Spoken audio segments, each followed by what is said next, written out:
Ladies and gentlemen, I welcome you back once again to the dark streets of Duskwall. I am your most amazing and beautiful of game masters, Morg Zero, game mastering here on our most gracious host, Zalkary's channel, who is, for once, a player in this game. Say hello, Zalkary. Hi, how's it going? You don't know me because I don't possibly stream, 3 days a week or 4 or 5, depending on my mood. So, I'm a complete foreigner. I play Songbird Viper, currently Viper. The last we saw her, she crushed a man's hand and supposedly his pelvis, as we were joking pre-stream. Yes. It was most snoo-like. I think it's the most concise way to point it.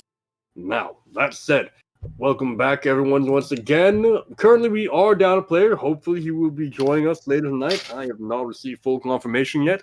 But even without, we still have 3 of our total players. Although, as one recalls, one of our 3 had his character get lost due to a consequence of overindulging upon his vice.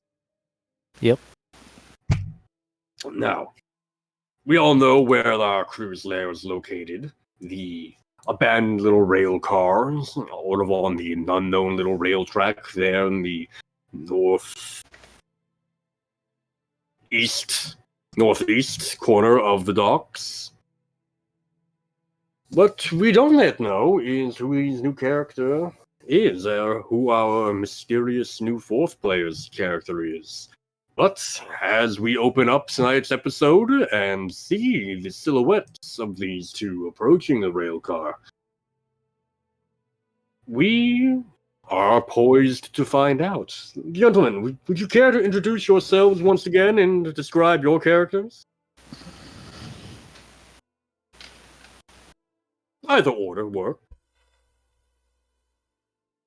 Go Pancake first. Pancake it is. All right. Yeah, my favorite kind.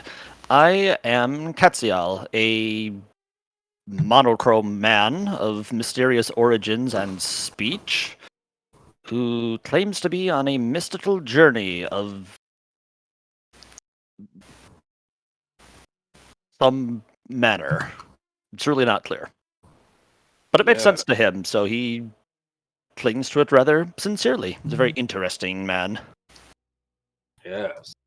And joining you this evening by your side is another new face. Simo? Yeah. Hi, I have a new character. I was here last week, and then I bet too much money. I bet the house on the ponies and got lost. So I have a new character now. Instead of Mako Drolby, I have a guy named Bartholomew Bordeaux, who exists. I'm using the Mirage playbook, and yeah, we'll get into it. Don't worry, y'all. I think that pretty much speaks for itself. I see. Yeah, very well. So, the remainder of the crew, Songbird and Viper right now, or perhaps, and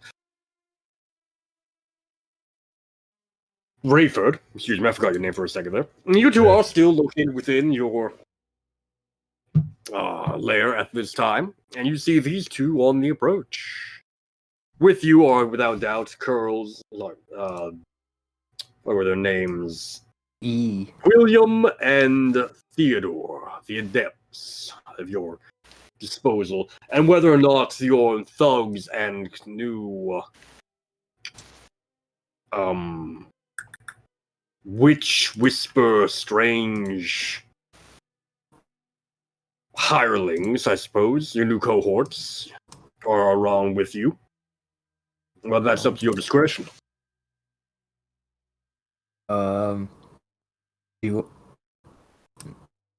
I don't know, are they there? I just told them, like, hey, one of them knows where we're at, the other ones do not.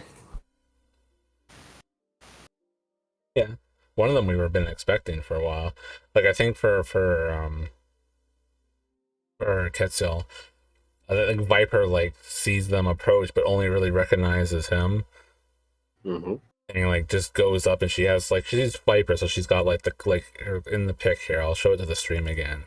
You'll have to click on the thing. So she's got like the long black clawed hands, and the vicious like almost razor teeth. The like hateful gaze in her eyes and whatnot. I was gonna say bloodshot. I was like bloodshot doesn't really make sense, so I couldn't come up with the word for it. But like basically like has that kind of like not so usually is welcome. But again, we've been expecting you. You kind of already know. She just comes up and just has like the one long clawed finger up, pointed up, and goes, "Where have you been? You're late."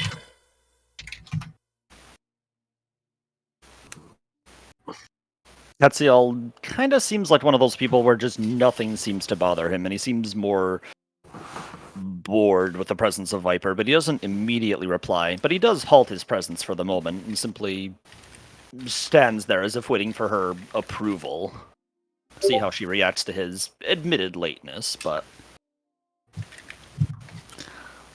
You've already gone out to do work, and you're taking your time. Who is this? Hello. My name is Bartholomew Bordeaux, and I've heard much about your holy mission here.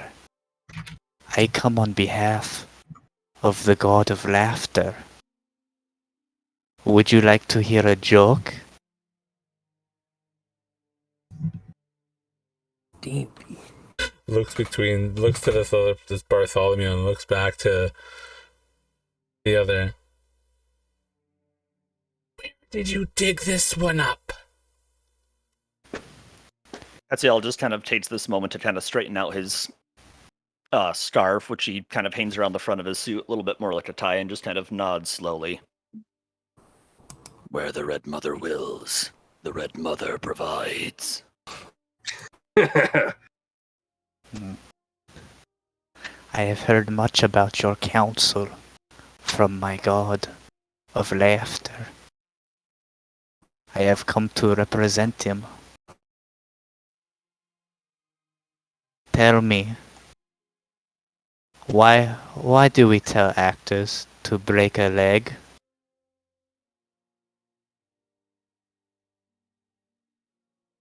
God. He's just silent. One of your adept, the adept Theodore kind of speaks up. Why?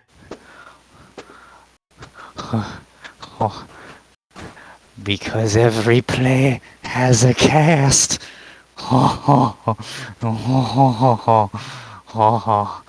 Yes. Theodore chuckles at that, but he's like, oh.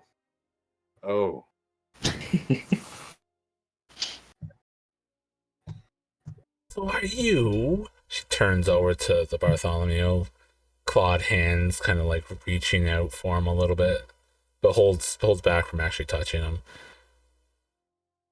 Are you of the Red Mother? Or something else?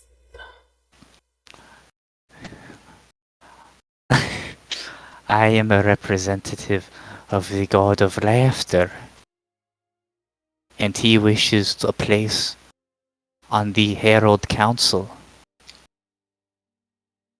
The Red Mother arranged my meeting with the fellow acolyte next to me, and in his wisdom has guided me here. What makes you good enough? You're a god to be part of the council. Do you know how sacred we are?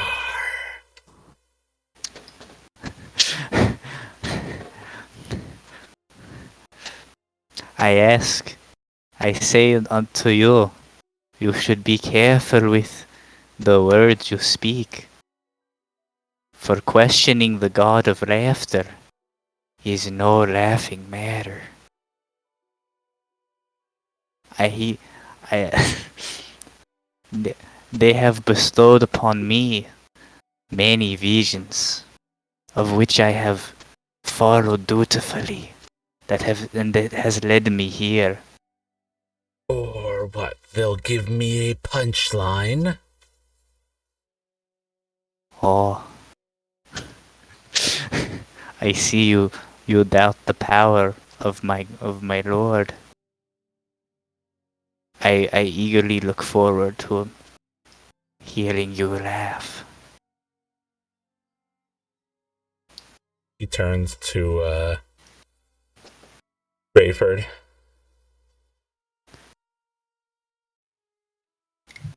Just turn to me, not say anything. Yeah.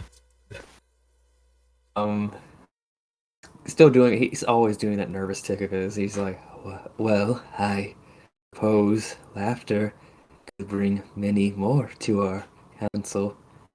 But seems very odd to have two people arrive. Dimmer sisters only mentioned one.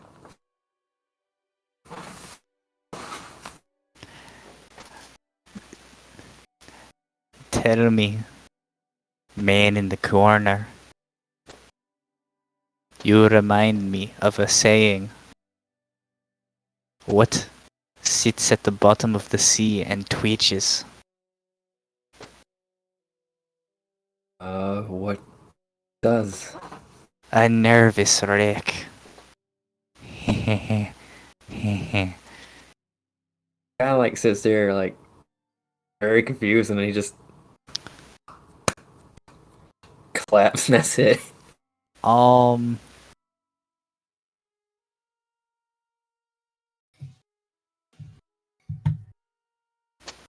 Yeah, as soon as you clap, I go, yes.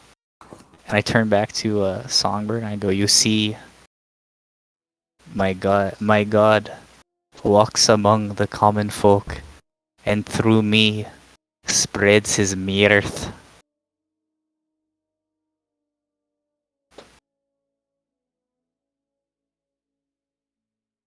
She's just like perplexed, sort of. She doesn't quite know what to do with you.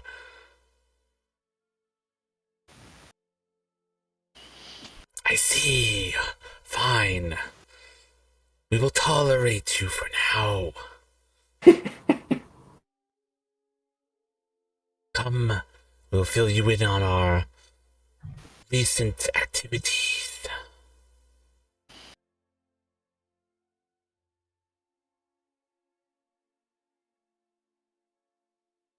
Heads back to the rail car. All right, I'll start following behind, I guess.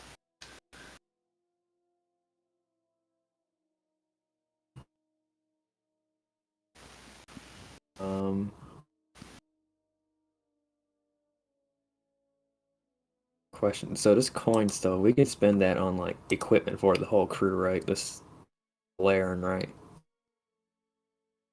In equipment. Yeah. So the coin that is on the cruise ship, you're referring to that? Yes, the coin right here, right next to the heat. Yes, that coin is for any member of the crew to make use of. So far as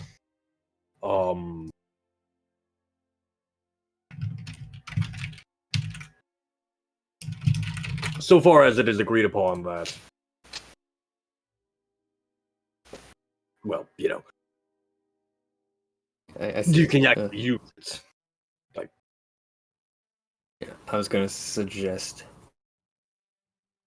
Yeah, our rival, or one of our rivals, is like the people who control the canals. Those, forgot the name of the gang.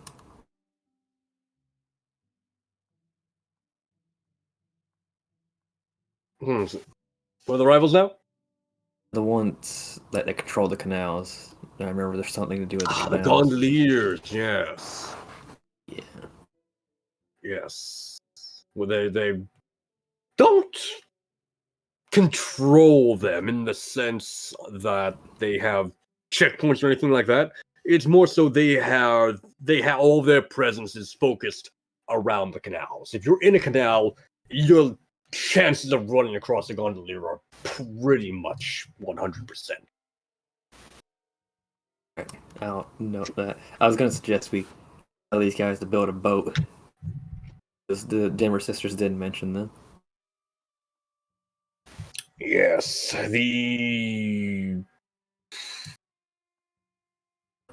what was the context in which they mentioned them? I don't believe the Dimmer sisters had anything against the gondoliers per se, but it's more cautionary, given that they were both arcanists. Yeah, okay, now I understand. Correct me if I'm mistaken, it has been a week.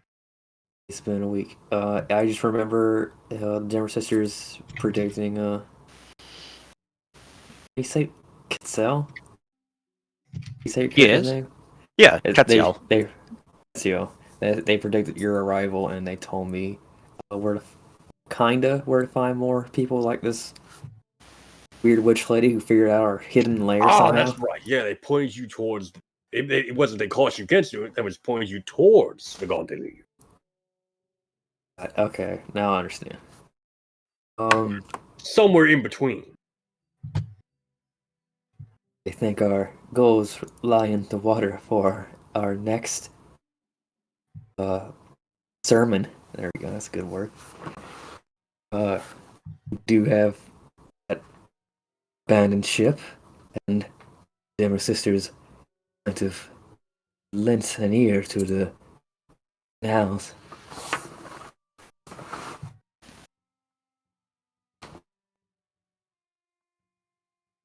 Throwing ideas for our next heist, if anyone Hmm. has ideas of what they want to do for the next one. Have to go after the ship, right?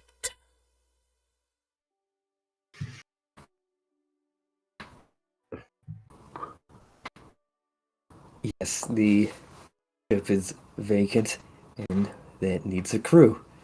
So maybe we talk to the captain or the owner. We didn't get much of a crew from the first thing. Well, just a handful of followers. Always good to have followers.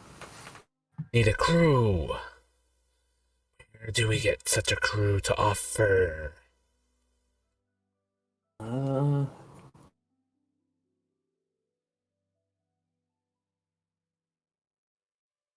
think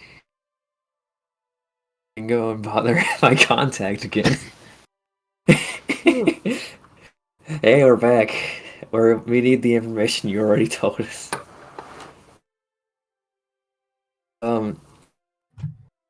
I'll look at our new compatriots and ask if they have any ideas on how to fill an empty ship that could be cursed.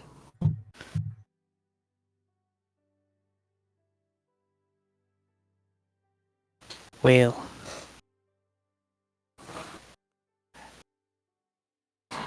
I found that it is much easier to convince someone to do something for you if you can make them smile. It's often true. If we need some workers, I'm sure I could find some. Willing to lend a favor for some joy in these dark times.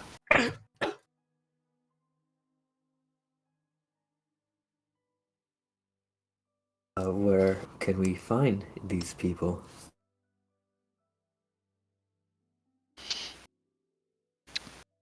There are people everywhere in the city. I'm sure that You suggest we just ask people on the streets?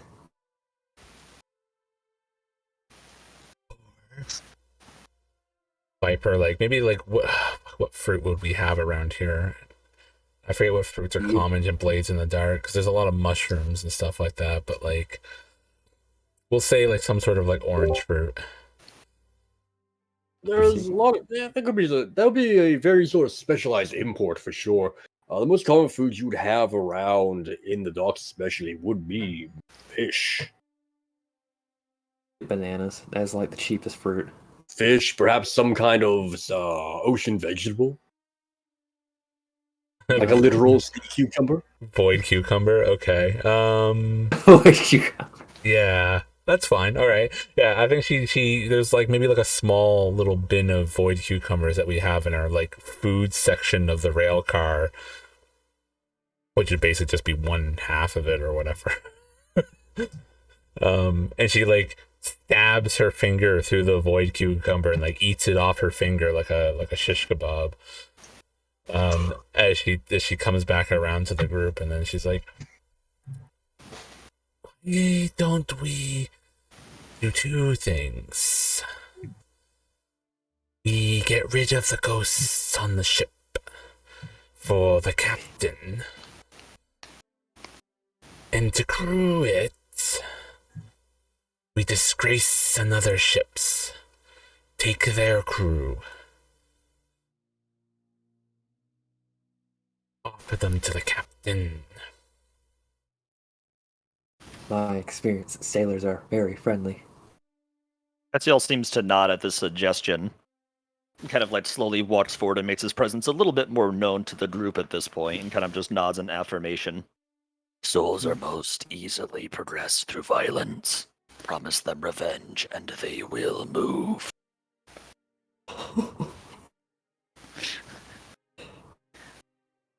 Yes, revenge. What a delightful concept. What's going on outside? They're coming to get you. Did my mic pick up the sirens? Yeah, a little bit. Jesus.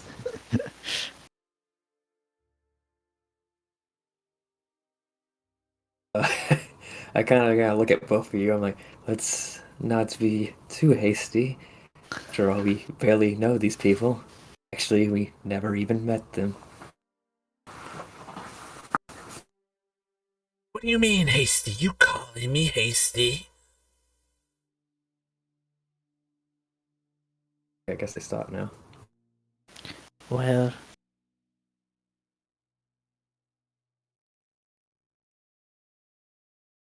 you must. Everything needs the proper setup to land correctly. So how do we approach this ship? Do we just walk on board, or do we do it subtly?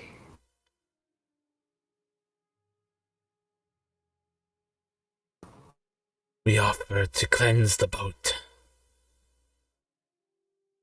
Get permission.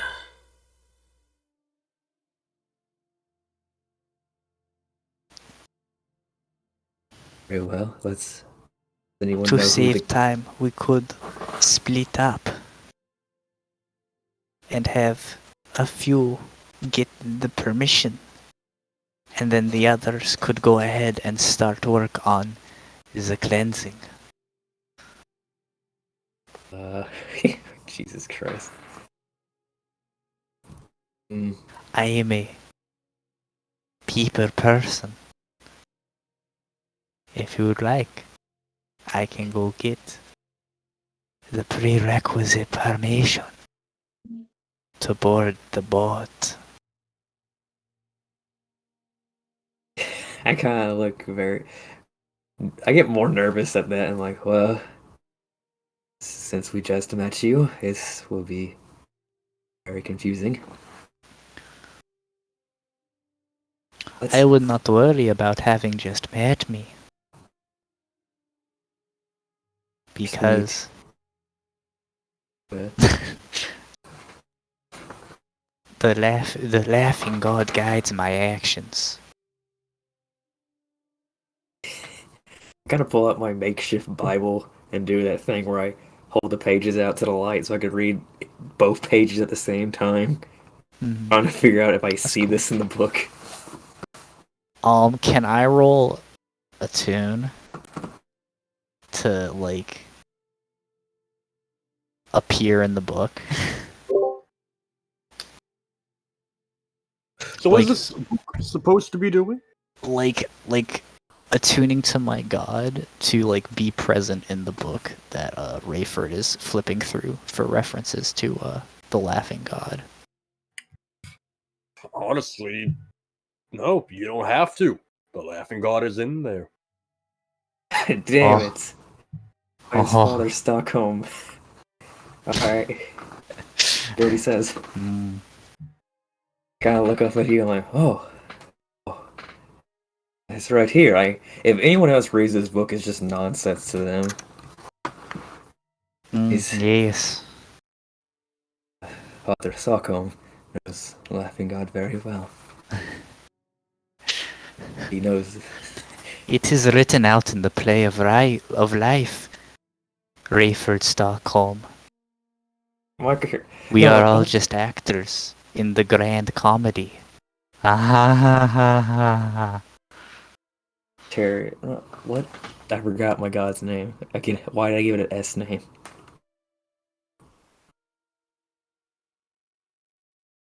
Chat scrolling time.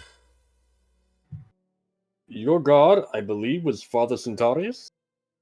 Centaurus, that's what it was. Yes, with an S, not a C. He is not a centaur. Sanguinius. Praise be unto him. Well, if we are going to split up, do we even know the ship's haunted?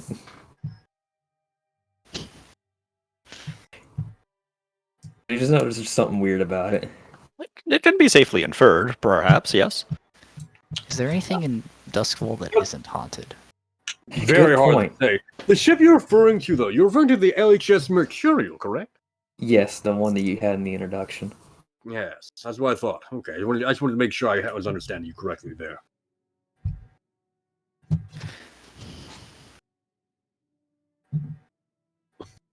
Have it. I'm trying to remember if we got a name for the captain or not. The captain is still there. It is Captain Gabor.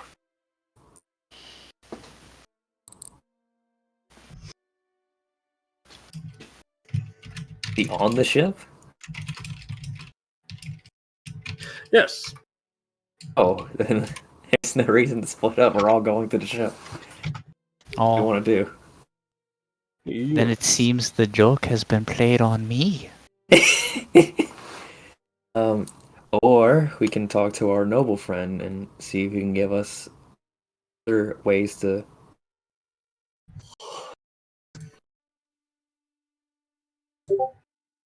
Trying to find our guy's name. Put in. Come on, character sheet. Their ally. Ace Klein. We could talk to him and see if he has any opinions on the council. Our only rich person we know.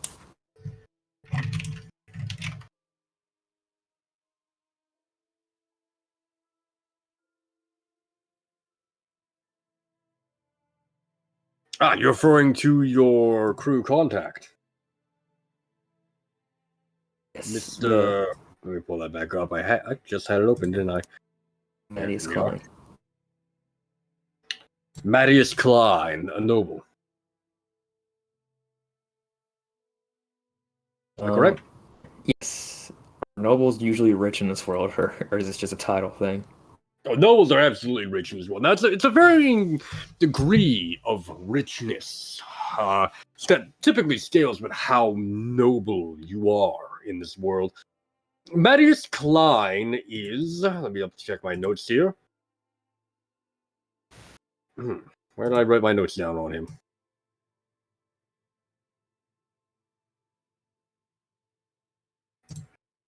Should be somewhere around here.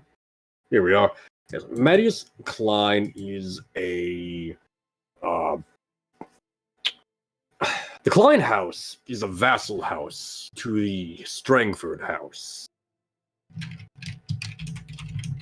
which you all would know is one of the noble houses of Duskwall. City council level, the major houses.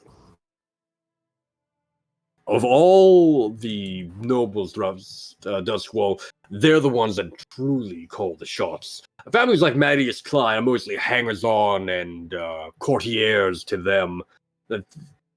They have a part to play in the greater city, and Mattias Klein is part of the fishing and mercantile industry within the docks, although, if I'm not mistaken, his estate, yes, is in Brightstone.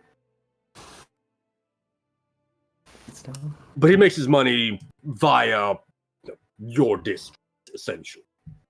That's where he gets his income from. But it's to the Strangfors he also then owes fealty, puts in his resources to aiding their agendas, so on and so on. And in return, there's a certain degree of decorum that comes with that kind of a connection. Like you can be a somebody with the kind of money he has, but get a connection to the city council, and you really are somebody. You can talk to Mattias if he has some information on the ship or the dock that is stationed at. Apparently, the ship cannot move if it has no crew. Kind of implying if we make him something with the dock where he has to move the ship, it'll be kind of a weaker position.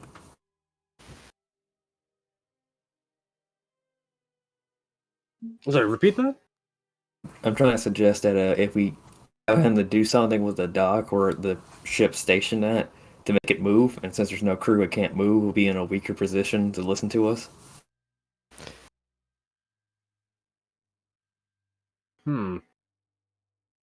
Like, hey, your rent's gone up, you need to start paying some more money.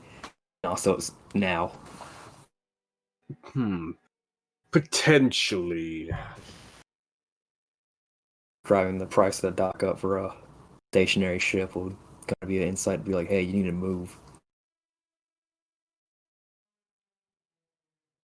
The hardest part about that is that the ship is directly connected to the Penderin family. Another one of the city council family. They have money. They do have money. They have a lot of money and a lot of influence. You could to work to convince them that they do need to move or they need to do something to appease you, but it's going to be hard to sort of flex muscles on them. They're the ones with the muscles. They actually have money, unlike Mattias. Yes. Well, Mattias also has money, but again, Mattias has $5. The Penderins have 500.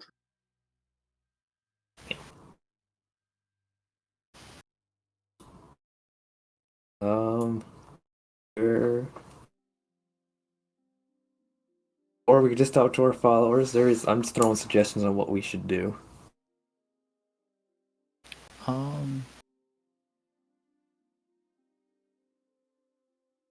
Any more followers, or we kind of push pressure on these rich people? That's mostly our two angles. Yeah, I mean, our first score was to like kind of get our name out there and try and gather some followers. So I think maybe just trying to focus on like having an active thing we can do. The background score. Yeah. This will be a big one, so.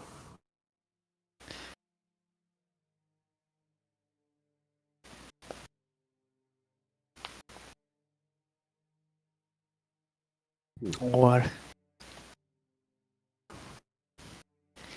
if we are unsure as to what direction we should take ourselves as a group, I could always consult the laughing god to see what guidance he may bring upon us. God.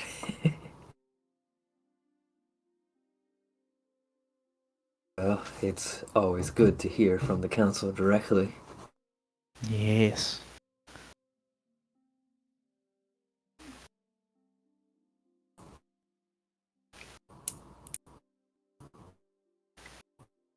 So, what I'm hearing here is a few different options. Although it seems most of them seem to be hanging around, trying to work over the Mercurial. Yeah, I mean, it's sitting right outside our backyard, so we're like, hey. It is. If I had to put a ship to it, it'd probably be that one right there, big one, Perfect. Hop, Again? skip, and a jump away. basically. Yeah, I'm down. Let's go to a boat.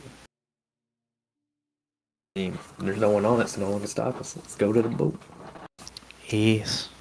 So, the ship's not empty. I think I need to clarify that.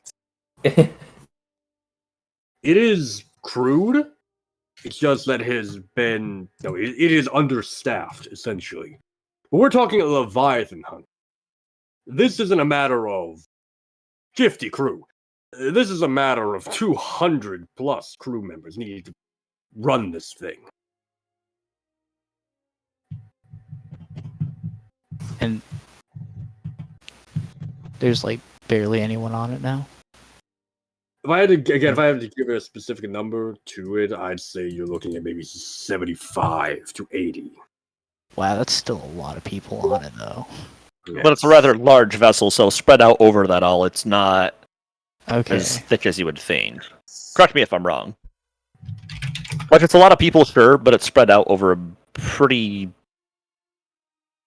thick area, for lack of a better term. Consider that your average building sizes are what you're seeing as little gray dots on the map, and compare that to the size of the ship I pinged there. And yeah, the ship is fucking massive. It's one big boy, as we say. Yeah, but how tall is the boat? Like, it's really long, but like, is it just really like flat? Maybe. No, it's very. These are Leviathan hunters. These are built to withstand the kind of even honestly, still is just superficial damage, but superficial damage from a Titanic sea demon. Yeah. So it's a large vessel, and if there's only maybe 40 to 45% of its normal staffing, it's infested with people, but it's nothing that.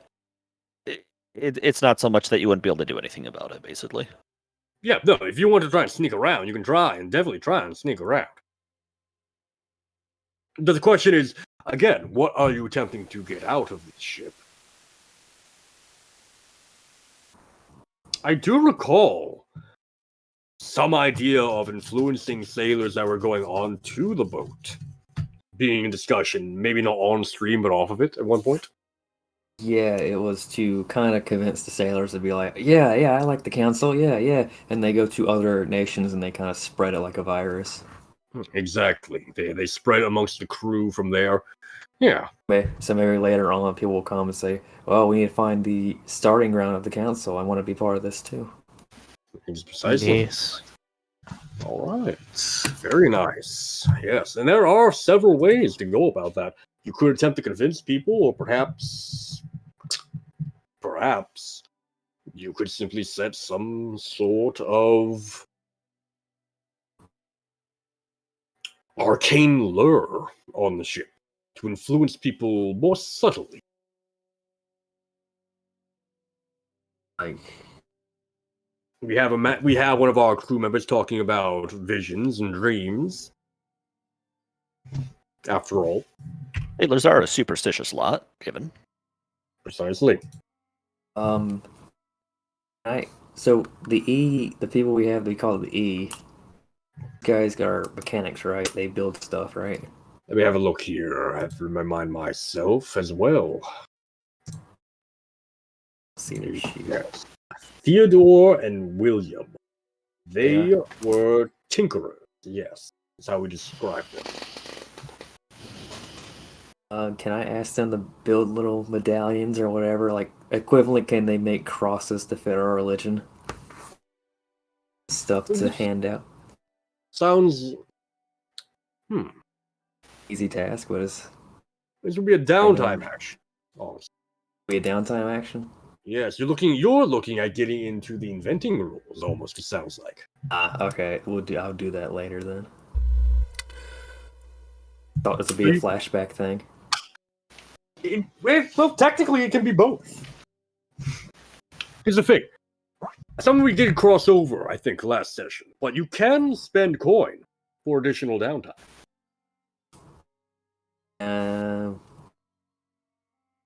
That's a little too much error for a joke. Oh, is this a joke?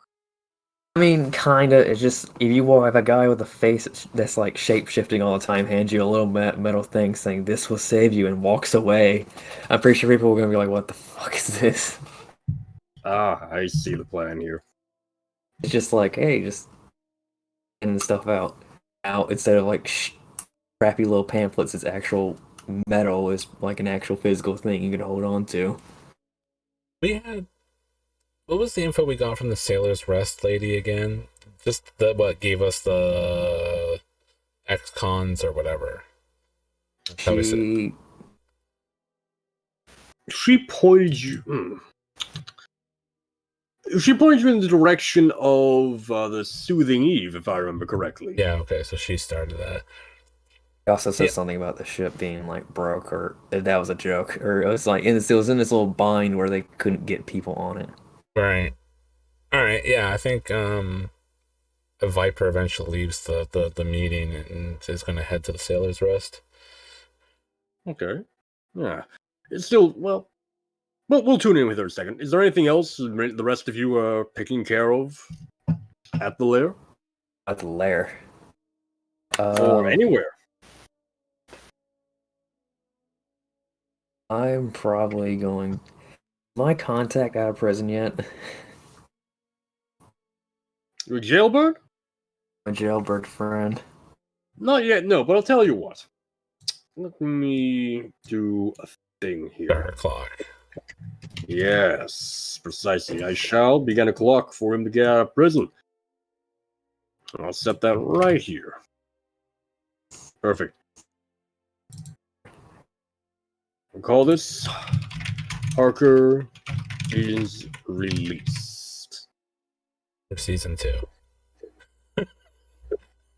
It'll be a quick clock. It'll be a 4 o'clock. And I'll go ahead and tick up once on it. And that... Oh. We should load it in a second. Here we go. Yes. Harker is correct, right? I'm not mistaken? Yes, Harker. Yes. He'll be very good when he gets out.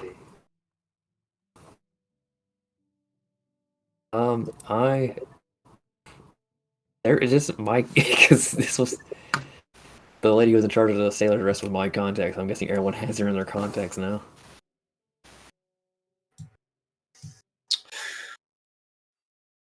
No. Not necessarily.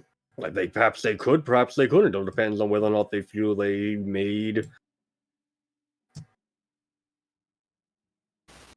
impression. Proper impression. The thing about the contacts, you have favorite contacts and rival contacts, but generally you are all fairly familiar with the people on your list. Most of the crew, it strikes me, is sort of in a acquaintance state, more or less, with her still. But that still doesn't mean you don't know about her. You are familiar with her now. You have met her. Anyone can go and talk with her at any point. Okay, I was just wondering how that worked. Yes, no, it's very much not a matter of you have to have them on your sheet in order to be able to speak with them. In that case, I know what I'm doing next downtime, but I'm going directly to the ship to see if I can talk to the captain. Interesting. Yes, that's the thing you could do right now. Yeah, do we want to make going to the ship our our thing? I just want to see if the ship had something supernatural about it. We're just kind of free flowing shit. Okay, we're free flowing shit then. Right now, we are in the middle of what is called free play. It is technically a part of the downtime, which we are still in. With all the downtime actions gone, we are solidly in the free play state of Blades in the Dark, which is we role play, we explore the city, we engage in gathering in information. We generally learn more through your characters' interactions with their environments and their world what this Dustwall is like. If you want to go and you want to poke around the city, you absolutely can. Go to the ship and ask some questions. That's totally within your realm of possibility. Oh, yeah, great idea. Carry on. I'll wait until, because I'll investigate the ship. I'm gonna not make my presence known as in like, hey, come join the council. It's more of a, hey, what's going on, guys, my fellow sailors. That is absolutely a thing that you can do. Oh, can I go with? I mean, Do do you want this to be just a thing that you do on your own, or can I come with? you can absolutely. I'm not like saying Alright. like no. Anyone. I'm come just saying with, because I want to explore. I want to get on this boat.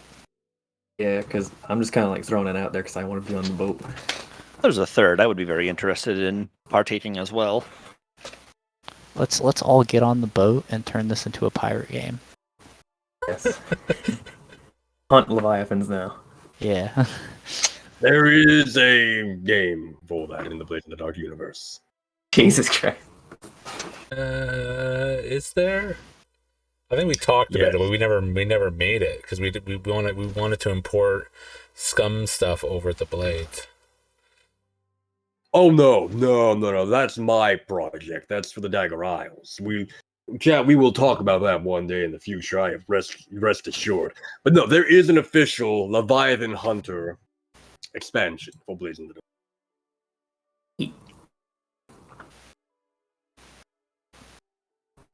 Alright, so 3 of us are going to the ship, and Zal's gonna go to the bar.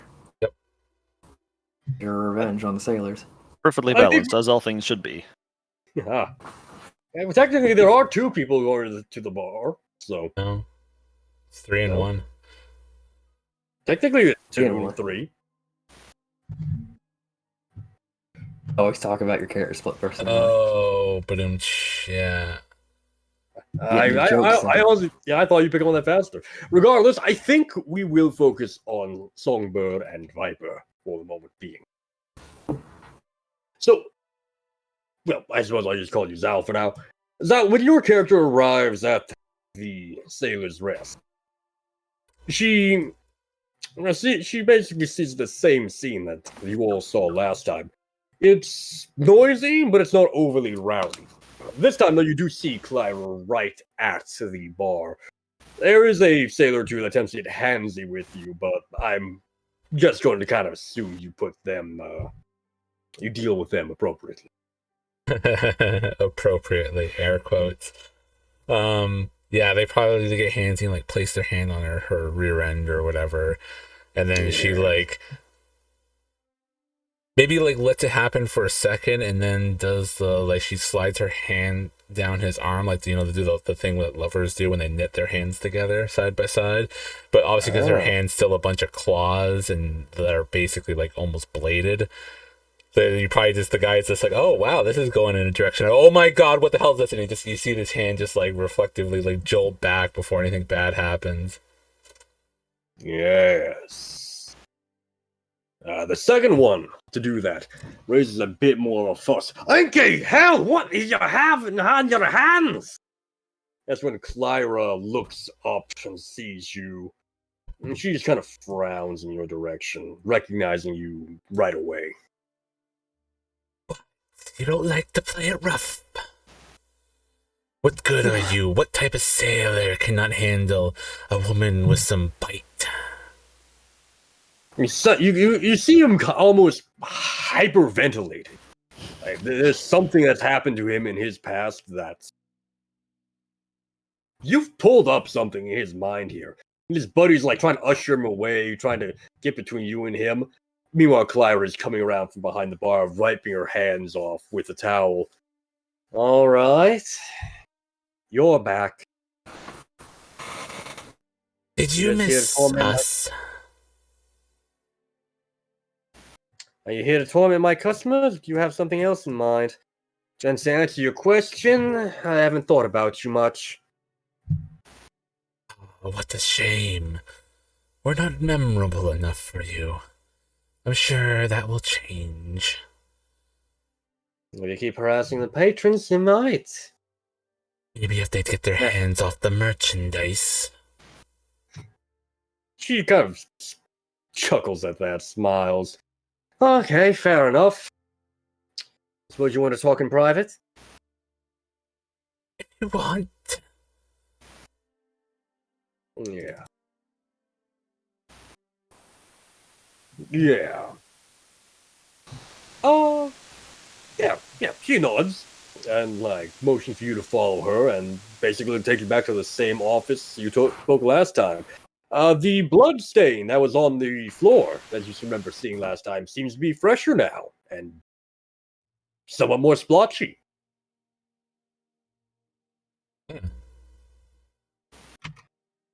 Did you have your own fun here? Business, I'm afraid. I like that kind of business. Perhaps you can be able to help me with my own problems sometimes. But I get the feeling you're not here to talk about what's ailing me. I wouldn't say no. I wanted to stop by and thank you for your help with the Harrowed Council. Your advice. The Soothing Eve was quite beneficial, if maybe it's a bit lacking.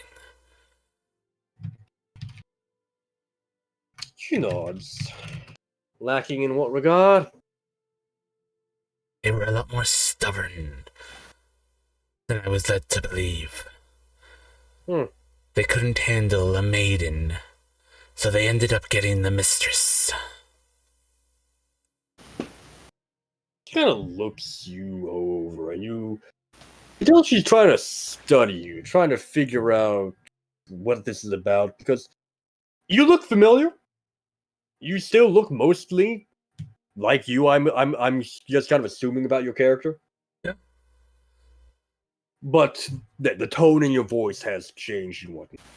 She's attempting to kind of grasp what it is that's going on here. I mean, there is a lot of visual, but besides the black claws and stuff, I think she has that inky, dark, like, splotches and almost like path that kind of creeps along her arms and up part of her face and whatnot, as if like something has like surfaced from under the skin, and it's not like a tattoo, it's clearly like another set of skin, but only in sections. Like, it's not like that's why I do really like the image I chose in this particular case, because it does kind of hold up. And I'll show it again to the stream, even though it's basically just of I forget what Venom Gwen or something like that, I believe. Gwenum, that's the word. Gwenum, that was the word I was looking for. It's basically Gwenum, yeah. Spider Gwen with Venom. But yeah, it's kind of in that vein where it's that like web pattern of the stuff kind of crisscrossing around. It's not like all over her and like, you know, one big like bodysuit or something like that, but it pops, like it's there around, and even on her face it kind of creates like, it creates the look of like cracked skin, sort of, because it's kind of like along her cheeks and stuff like that. But it's not like she actually has dry skin or anything. She's actually so fair faced and pretty and all that type of stuff. But she's got all that kind of sitting on the surface that creates that effect. So yeah, there's probably like a clear representation of Viper being different from Songbird. Yes, and initially she definitely, from behind as she was approaching you in the main garden, especially with the noise and one of the distractions and all, she didn't quite notice that as much, but now in the more sort of quiet of her office and everything, she has a chance to really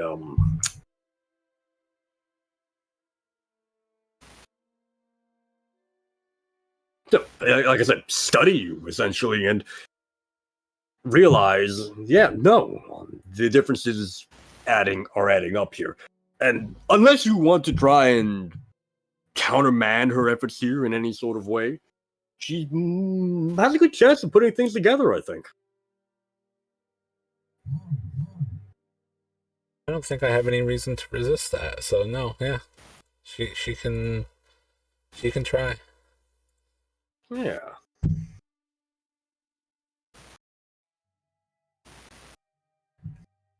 Yeah. So I don't think it's possible for her to understand exactly the nature of what you are. But she understands you are definitely more than human. And not Taikarosi either, I think. Right.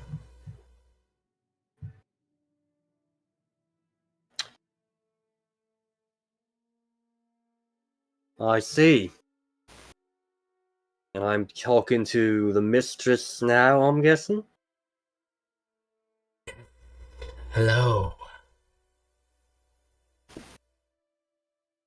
Pleasure to make your acquaintance, madam. Name's Clyra. I run this tavern, and I'm having trials of my own. Now, you came here to thank me? Well, thanks received. And appreciated. What ails you, Clara? What are these troubles that you fight? What causes so much bloodshed upon your ground? Oh, that's the billhooks trying to muscle in on my territory. They've got a protection racket they want me to pay into, and frankly, I am in no way interested in doing so. So I have to send their boys packing every once in a while. Billhooks. They're prying in a lot of matters. They Like want the them. turf, they want the coin. I'd be surprised if you did. People respect the crows, people respect the sashes, people respect the blacks. The billhooks, the grinders, the newer upstart gangs of their nature, well, they're the scum of Duskwall. The scum of the scum. Do you need them? Can others keep you safe? You misunderstand me. I'm not paying up to them. They're the ones causing the trouble for me. They're the ones whose blood you'll see over there. But how I learned how to long? handle myself in the war. But if they come knocking in force, instead of sending little errand boys, I'm not sure how much I'll be able to hold out against.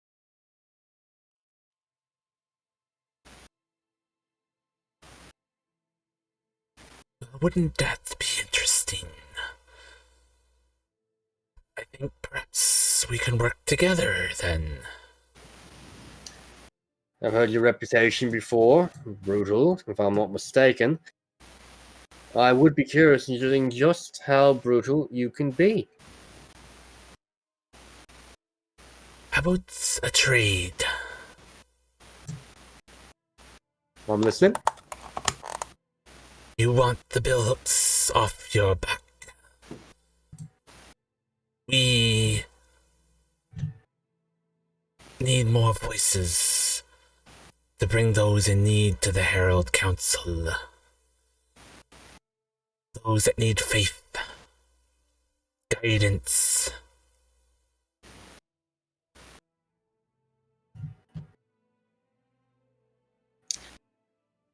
You want me to do a bit of missionary work for you, as I take it? Yes, a bit. Your bar is a good medium for that.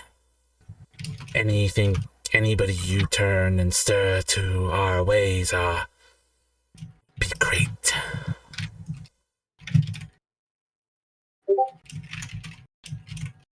She thinks it over, mulling over to herself.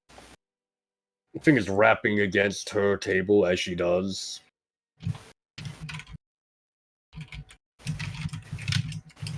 If not, Sorry, go on. If not, I understand and I still respect you.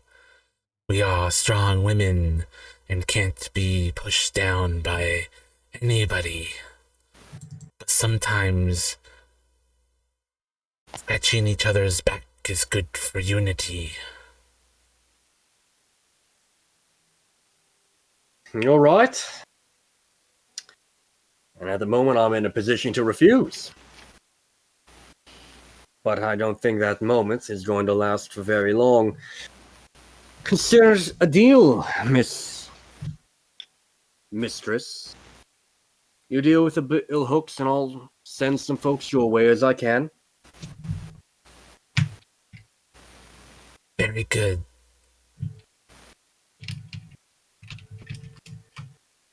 You are a friend of Vipers. She offers her clawed hand for a shake. She looks at it for a second, slowly reaching out as she does. There's a brief pause before she accepts it. Yeah, I think we But should. Sorry. Go ahead. Sorry. You go. I was waiting for you to interject. When she shakes the hand, her face, Viper's face softens, and like the claws start to recede, and the black, inky second skin around parts of her body, kind of webbed around, start to recede under her clothes and stuff like that. And a pleasant, sweet smile just remains. She goes, "Oh, that's so lovely. It's so good to make alliances and whatnot for the good of the church."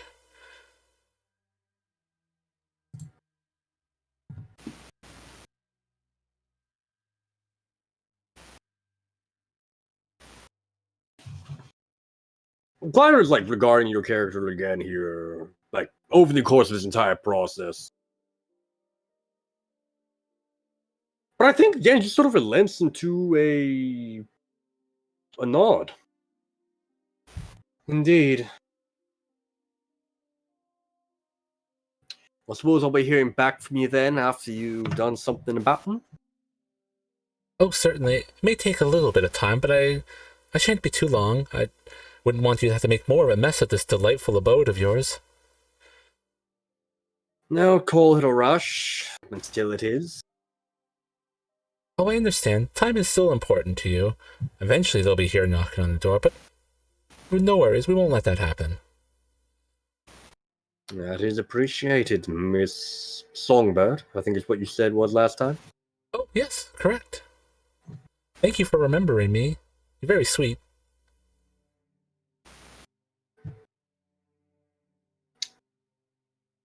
Now,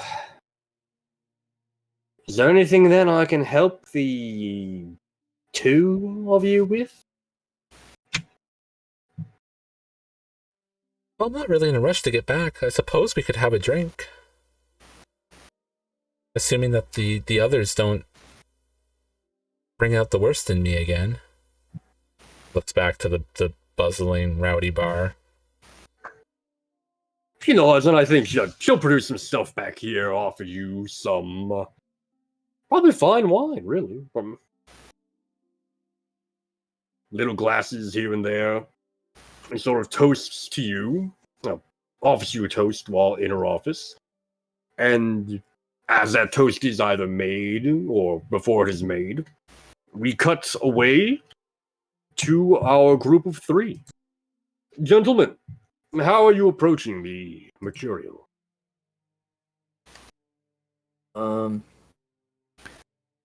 Say like we just walk up to the. Yeah. Okay. No, this was your idea. You take point on it. All right. I want to say like before we enter, I kind of stare at the ship, watching the sailors kind of work, like studying their movements and stuff like that. Mm-hmm. And can I roll to see if I can remember that sailor who made fun of me with Assassin 1? Copy his face.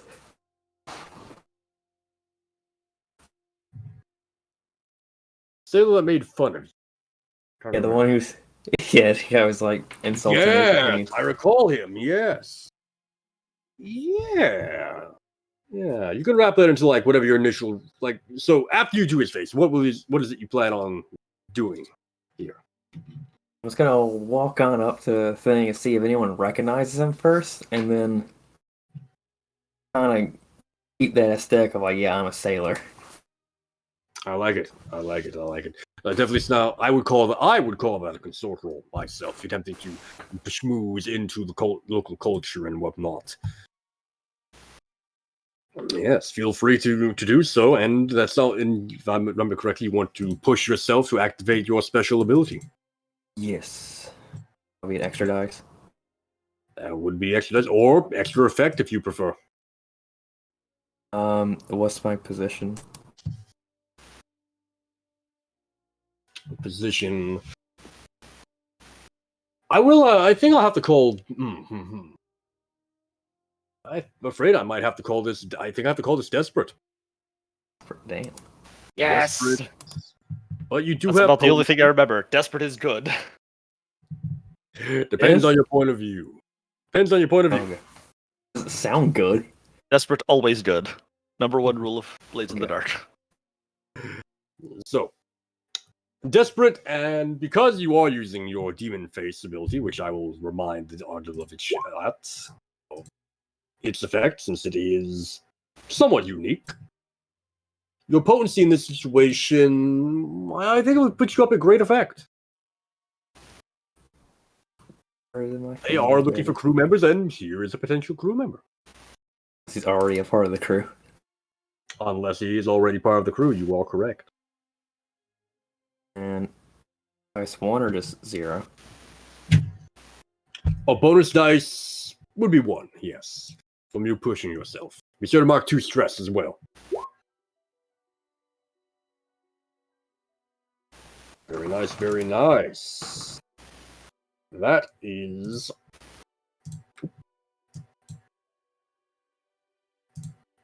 Let's see here.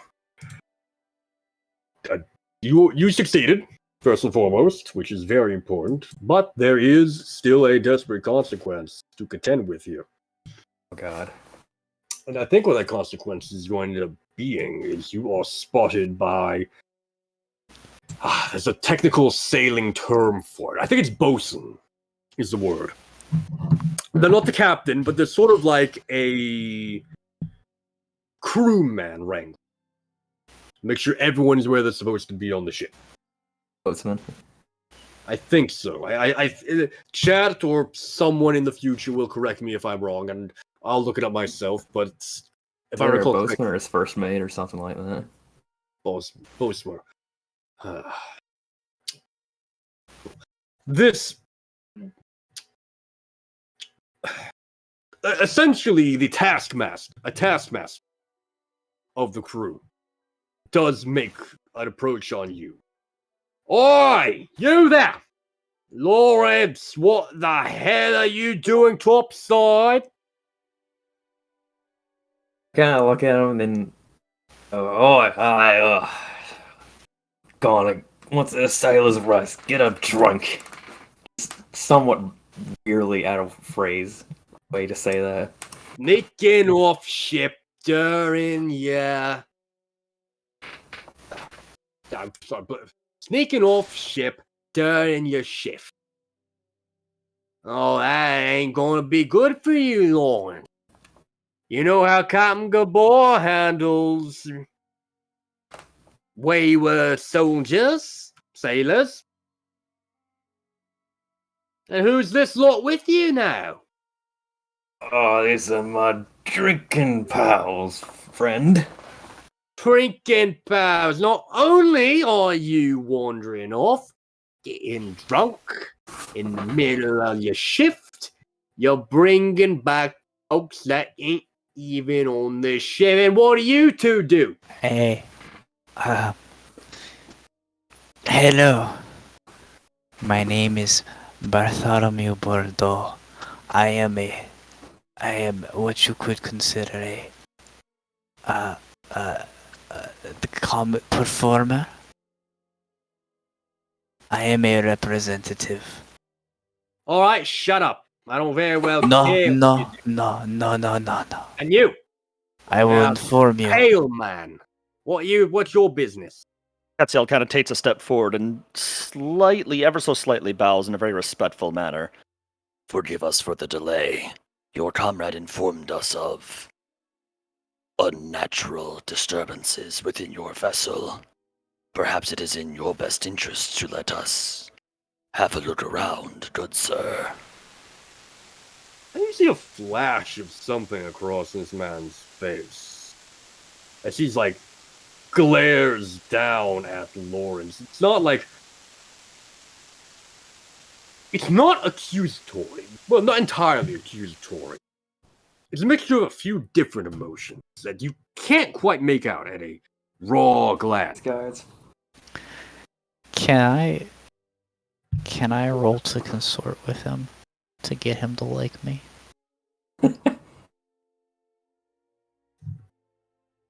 And I can tell you how exactly I can sort with him if you'd like. Oops.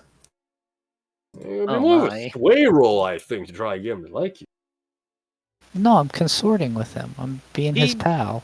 Well, he doesn't seem to like us too much at this moment. It seems like we'd be changing his mind on it. Precisely. Hey, You can attempt to consort with him here, but it will be lesser effect. It is your choice. hey, if this guy gets fired, I think this will be What's a the good difference score. between 1 dice and 2 dice?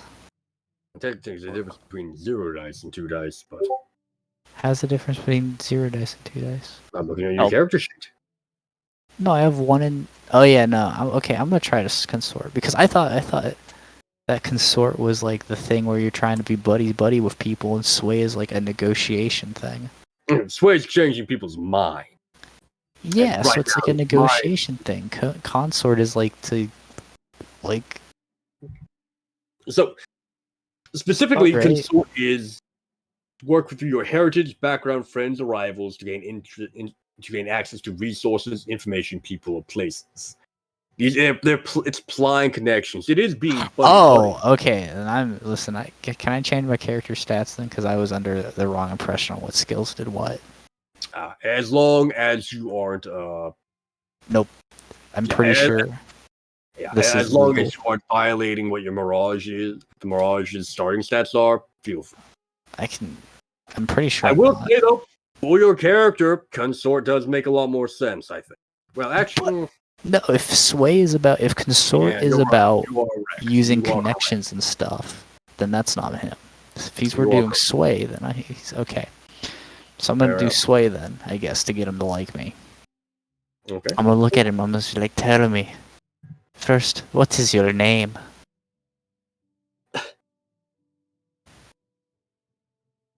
You trying to be funny Is with it Jeremy? Give me Or a is fortune. it... Okay. Give me a I'm one trying to dice give you fortune. out. A 0 dice fortune roll? 1 dice. 1 dice fortune roll. Okay. Is it Todd? Who the hell are you? Alright. Where I the hell see. you find this Joker, Lawrence? No. I see you are very concerned. Allow me to ease your mind and tell you, bring your spirits up. So tell me, when you go out on the sea and you get a little bit of a sniffle, what do you wipe your nose with? He just stares at you incredulous. As a sailor, you use an handkerchief. And I'm gonna make my sway roll. Okay, What's the position in effect? I'd have to say desperate limited. Yes! I'm also gonna push myself. There we go. That's a good sign. 5. Not bad, not bad. Yeah.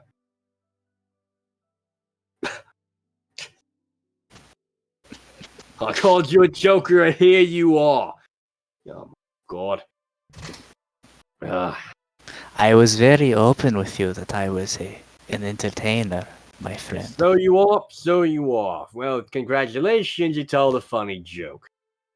All right. I did not hear you laugh.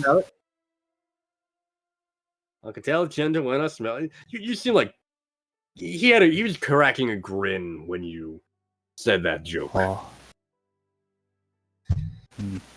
All right, what do you all want, Lawrence? What are these folks here for? What are they trying to sell us? Oh, well, they want to talk to the captain about making the crew bigger.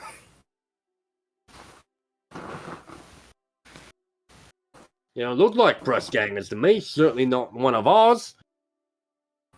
You want to talk with the cam? Fine. He needs some talk. I mean, he's been looking for folks like you anyway. And he motions for you to follow him as he takes you well below deck. Now, Leviathan Hunter ships are essentially aircraft carriers. Aircraft carrier-sized battleship, essentially. Compared to the normal kind of wooden ships you all probably may have been on before, especially if you've been traversing the islands,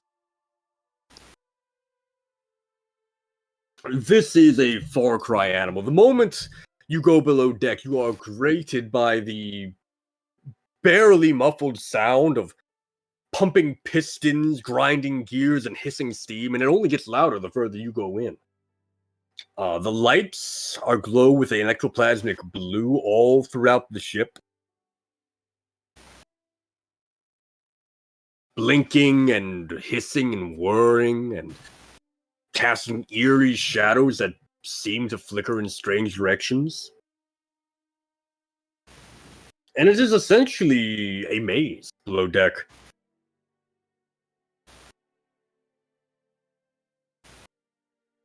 Tunnels and corridors that snake all around. Thankfully, you are being led by this, like I said, taskmaster of the ship who has been on here for at least some time. He knows his way around. And so while the layout is fairly arcane to you all, he seems to know exactly where he's going. And without much delay, you do come to what is, amongst all the metal and plating of the ship, a pair of finely crafted wooden doors embroidered with the house heraldry of the Penderin family.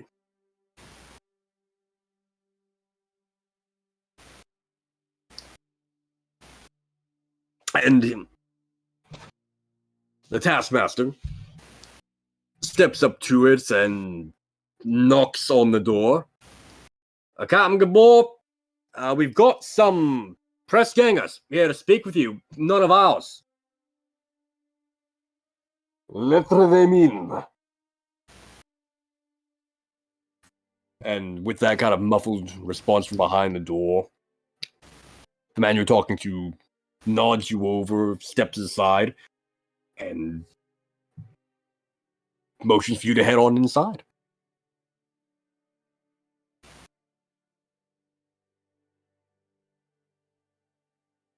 I believe at this point, Ketsiel would, without any hesitation, kind of swing open both doors for grand effect, of course, both doors at the same time, as much as possible, and calmly step through the way. The moment you set a foot through the doors, a loud sort of screeching sound, and something skitters by your feet, headed across the room.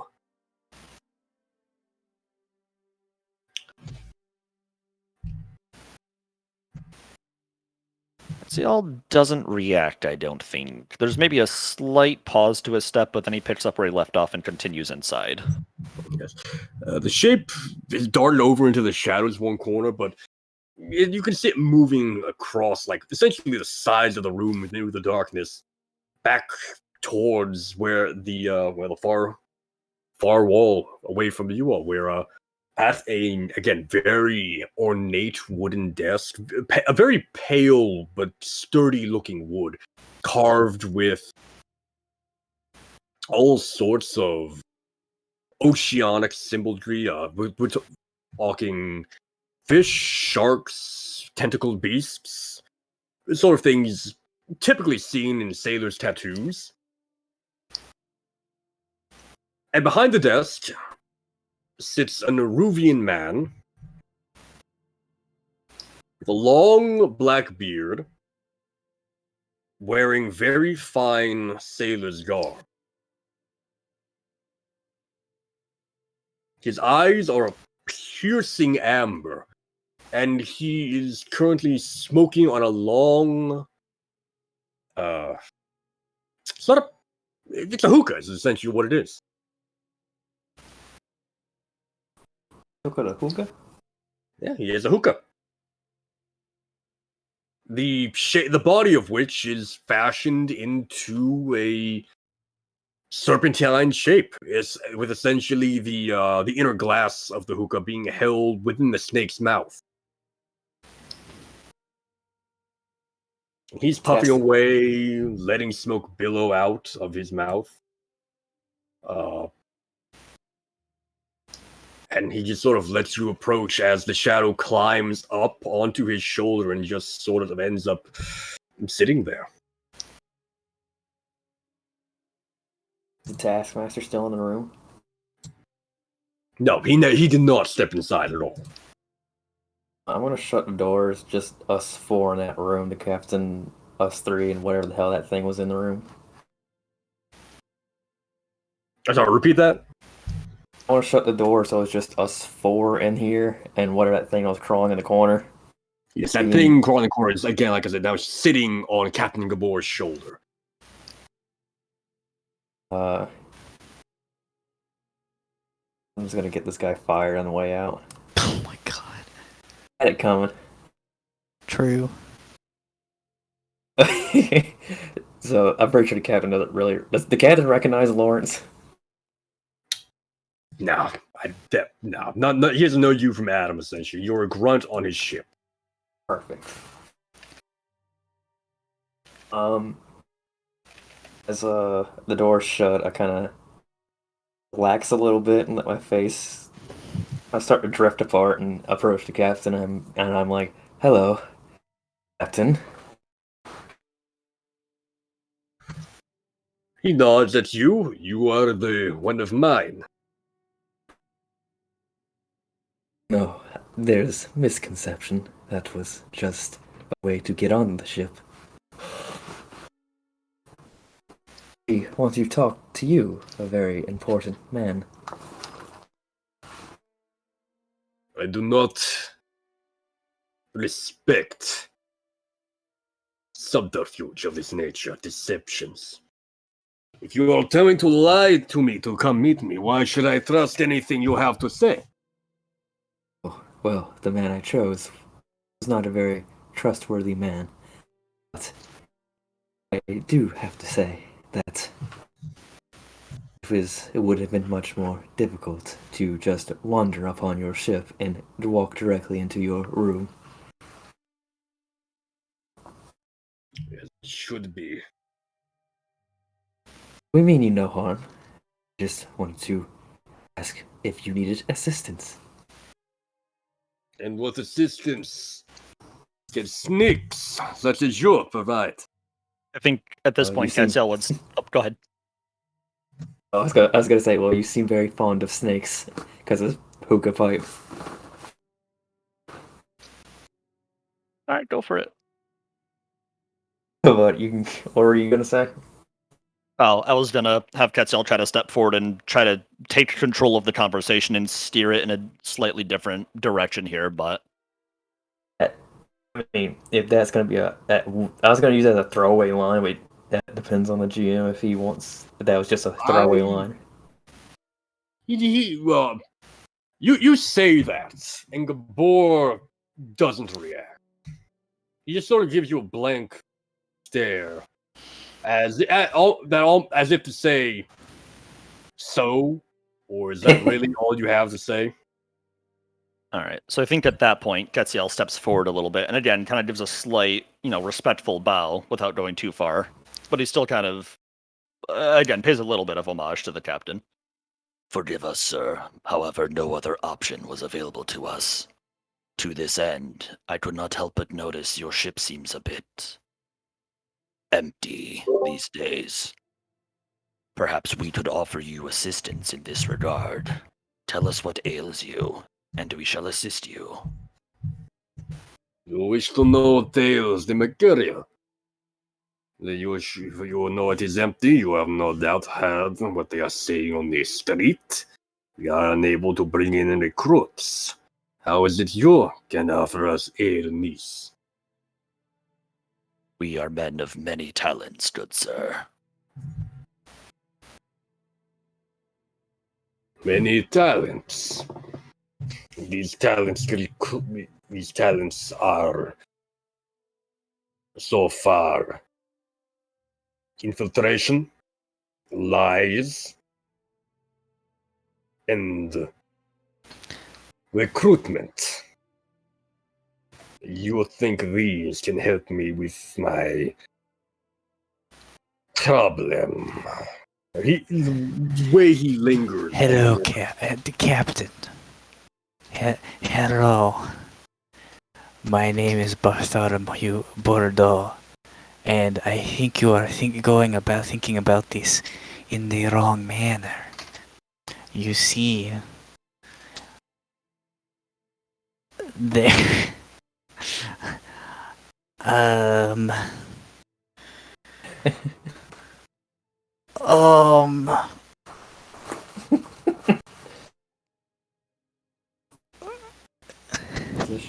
we are not recruiting just for ourselves. You see, we want to take this. We would like to invite you formally to be a representative of our organization. And this is a very good opportunity. I'm sure you can understand that having not only we may be coming to you now as humble merchants of faith, but eventually you will be able to stock up your crew at any port with a nearly unlimited supply of acolytes.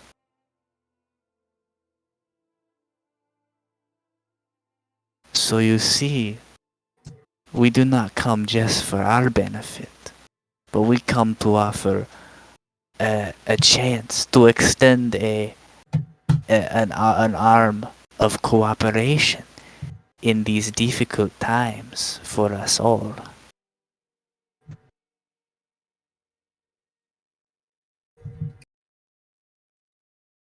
Subterfuge, infiltration, recruitment, lies, and talking over yourselves. Truly, your organization has many conflicting talents. We are multifaceted, is the preferred way to speak. We may be conflicted, but we're all joined as one.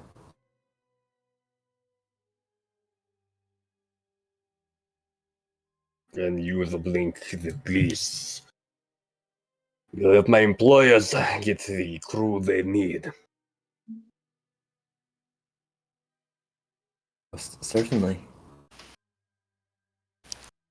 Perhaps if we were to provide you with a crew, then you would be more willing to believe our proposition.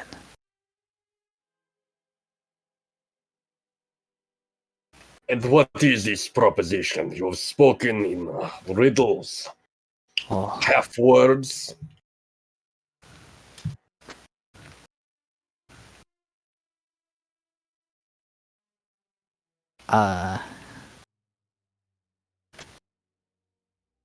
We will provide you with bodies to work your trade, and in turn you will spread our word across the realms. A favor for thee, a favor for we. All will remain balanced, good captain. And this word you want me to spread. We. Do you want to go or you want? If you want to hit it. I'll just say, it's the council Harrowed Council.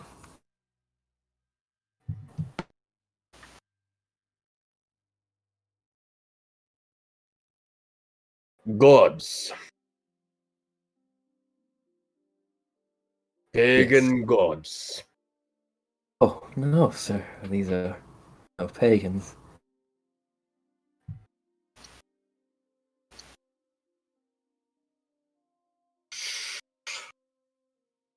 False gods, then.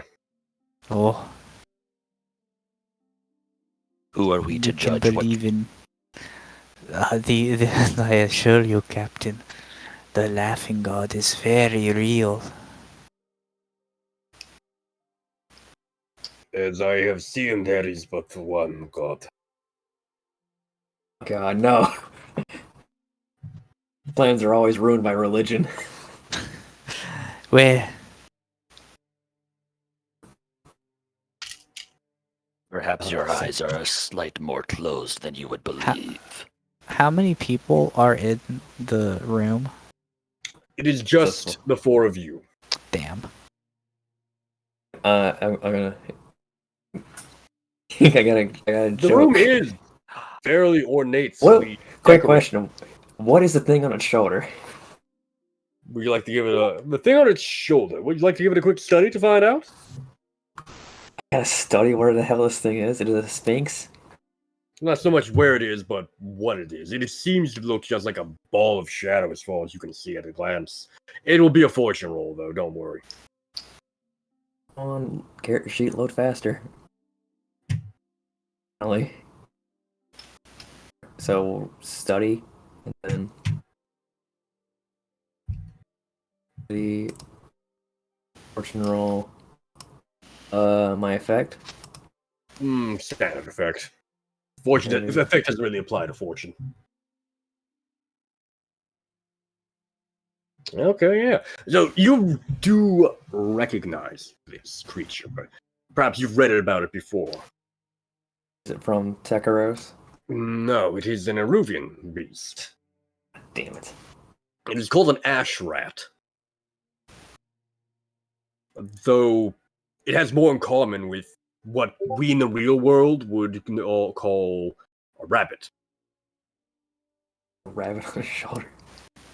Essentially, the shape at least is very rabbit-like, though the claws and the teeth are made for a carnivore. This thing eats meat, and you can barely see beady little red eyes through its essentially very puffy, standing out straight black fur. This, you do know, one other detail, the fur, as it is on it, is not its natural state. It tends to be very slick, very sheen-like, laid against the body. When it's puffed out like this, it's because it senses danger. Some sort of threat. I look at the ash rat and I'm like, little one, there is nothing to be afraid of. I mean, both of you no harm.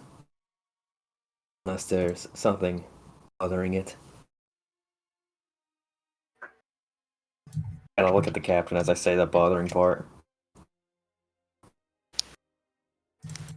Give me another study roll. Study. Yes, see if this place This one will be... Gotta figure out this place got them ghosts. Risky limited. He's a very well guarded man. Risky. Is it? Submit. Damn it! Yeah, that's not gonna carry you out far, unfortunately. That is not good. It's the captain off. God damn it! I just want to know they had ghosts. We're doing great, guys. Keep it up. Yeah, so he sees you eyeing his pet. He sees you eyeing him. And he blows a cloud of smoke. Your face. I would prefer to not see it. Step away.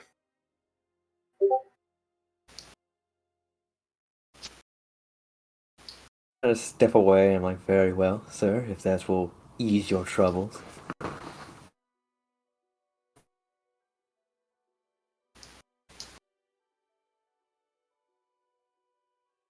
We're not leaving until we get somewhat of a deal.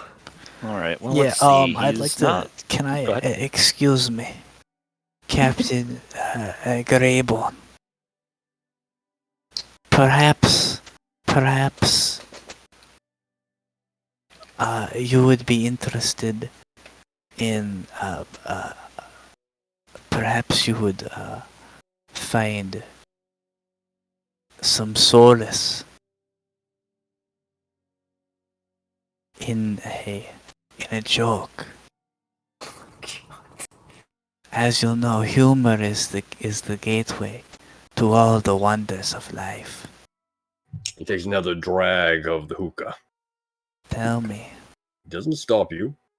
have you ever considered what is your boat made out of, Captain? It seems very sturdy.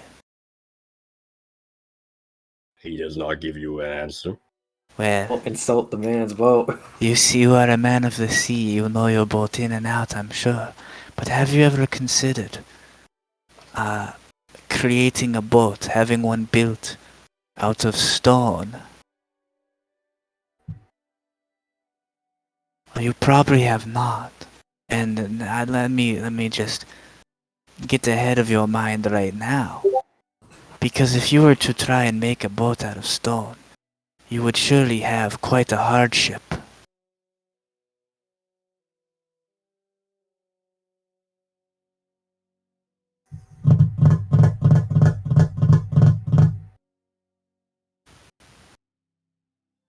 Do you understand the joke, Captain? It would be a hardship.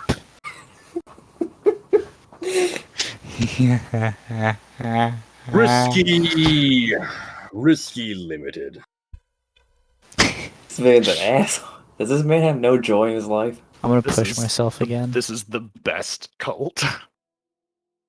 We're trying. We're attacking the big fish way too early. What are you doing? Our best. What did I do? Oh fuck. He nods at that. He doesn't laugh. He doesn't smile. Wow. Oh, You came to tell me jokes, then, to try and get in my good graces. I tell jokes wherever I go, Captain. You see, it is a personal mission of mine, gifted to me by my God, to spread his mirth wherever I go.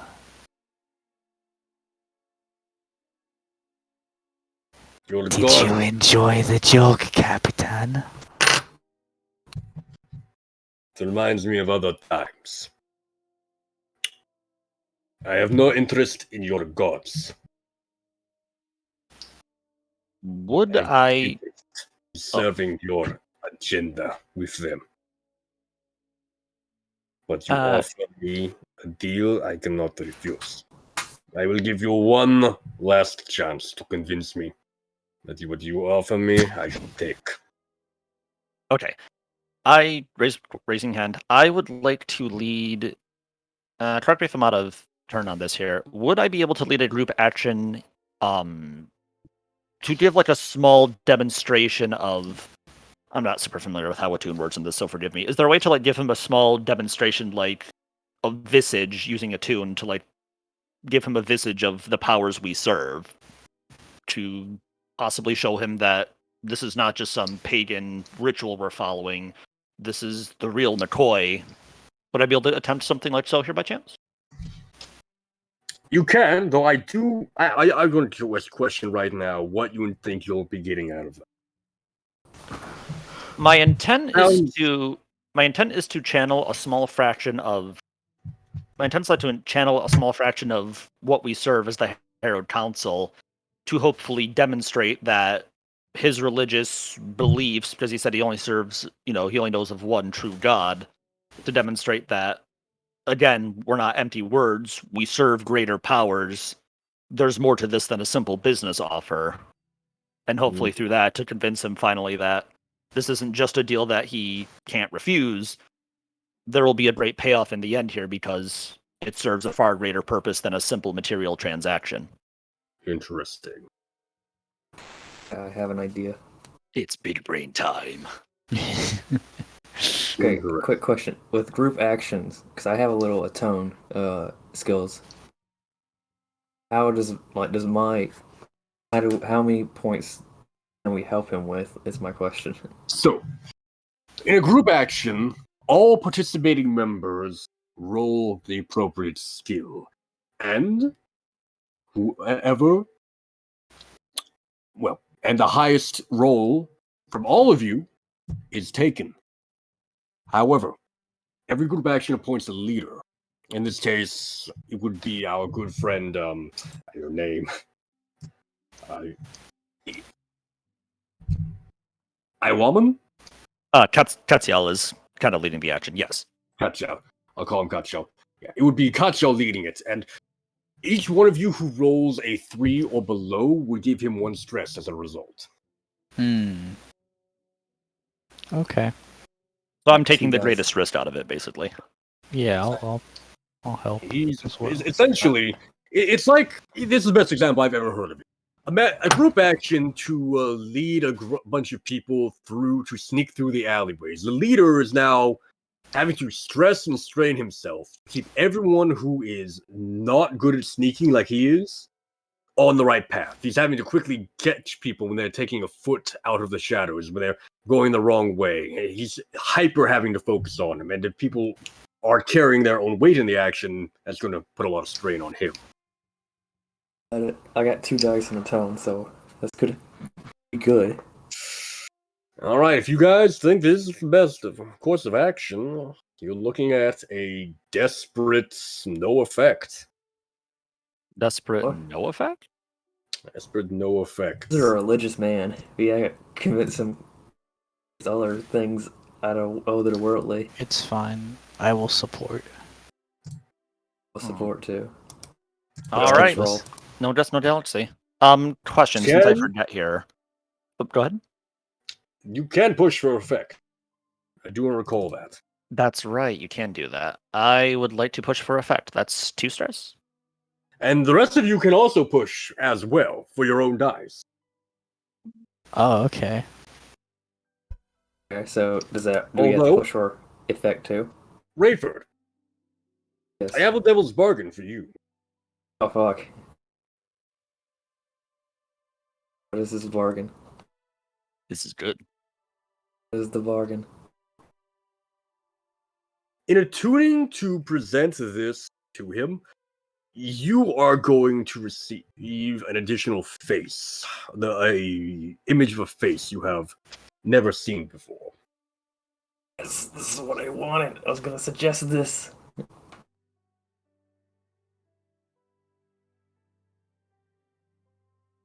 Is that it? That's it. Oh shit. Let's go. How much stress do I get from that? Oh, you don't take any stress from a devil's bargain. Okay. In that case, I'm gonna take it. I'm gonna take the face. How does that improve? Wait, how does this improve me? Is my question. Oh, that gives you, so a devil's bargain is essentially me saying, so if you want a free dice, yeah, this happened. This is just a thing that happens. It lets me it gives me the opportunity as the GM to give you a bonus, while at the same time injecting a bit of some new elements into the situation, good or bad. Okay. So, alright, so I just get an extra dice for doing that. Essentially, if you accept the bargain, you are within your power to refuse.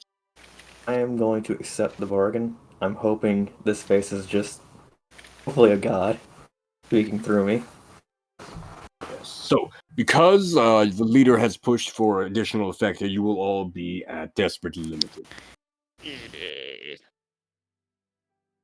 Limited. And bonus dice 1 for me. That'll be correct. Cool.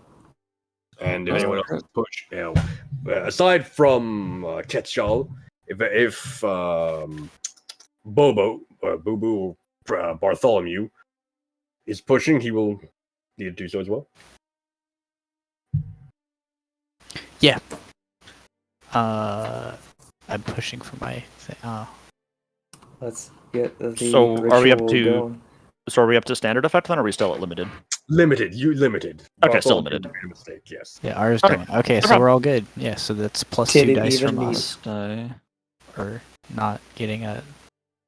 Very good. Very good. Yeah. So congratulations, you all did manage to avoid it, and thanks to Devin, most interestingly, you have managed to succeed without consequence. So, explain to me, in turn, any of you, how this manifests.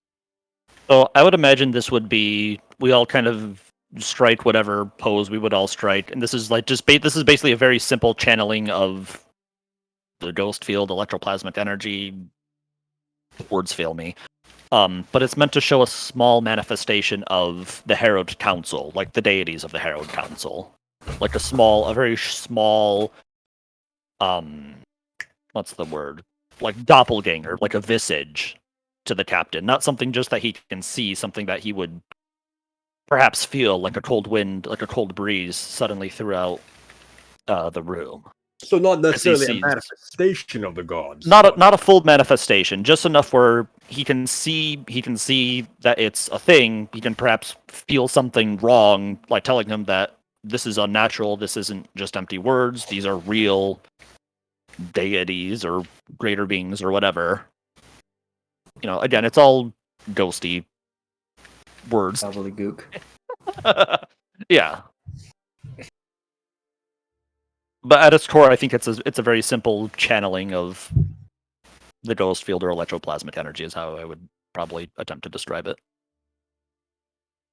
I like it. I do. So, I'd like you to describe me what this apparition of your gods is like, of your particular god is like. All of us, or just or just the one he's trying to summon? I think, Each three of you participated. yeah, I think Three everyone of you would. has a connection to a particular god. 3 of these manifestations manifest. Explain them to me. The Red Mother looks normally human by most measures, except she's entirely just a singular blood red color. Towards her feet, her form starts to become a bit transparent, so giving her a slight appearance of a ghost. But otherwise, she looks mainly just like a completely, not scarlet, but like a very bright red as a human.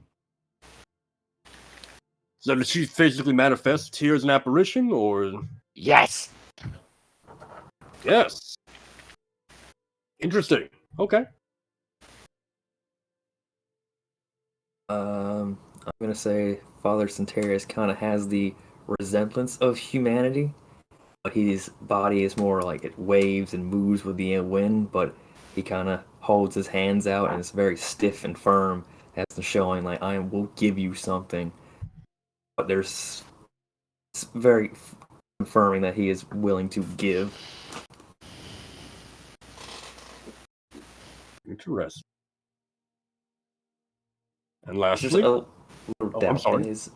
It's just like it's pretty much like a symbolism. Like, just guarantee you're gonna get something. There's just you doubt him. There's always gonna be a little iffy of seeing him. I see. This man's doubting really hard. I see. And lastly, Slimo.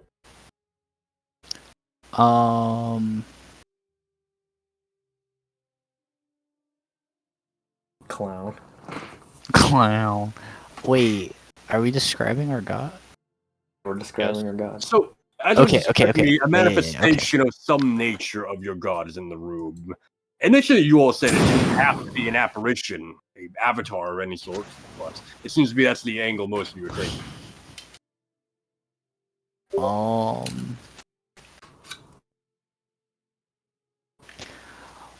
What?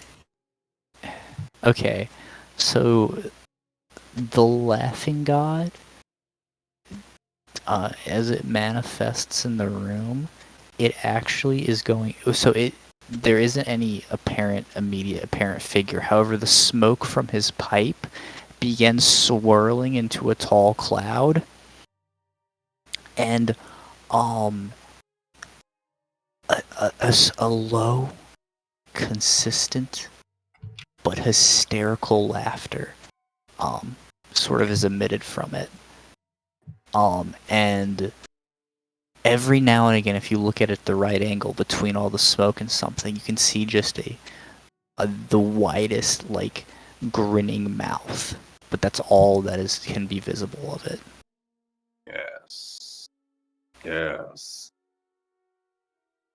So, as these specters show up, and perhaps as they even take the place of where you three stand, Gabor lurches to his feet, sending his pet, like, hurtling from his shoulder with a squeak. And his hand is on his cutlass at his side, pulling it out and pointing it at the three of you. The next moment, the manifestations are gone. And the three of you are standing before him to his eyes once again. His breathing is heavy. His eyes are darting through the three of you.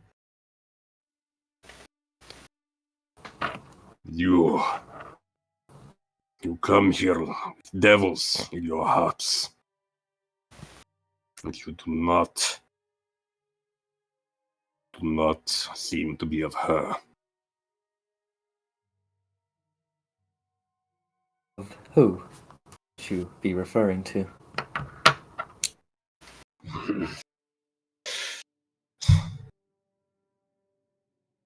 You want to offer aid and giving me members to my crew so my employers can do about their business. In return, you want your word spread. I will not spread your word. We don't ask that you do it. He nods, and I will not stop those of my crew who wish to do so from doing so. But I will not tolerate talk of it on my ship.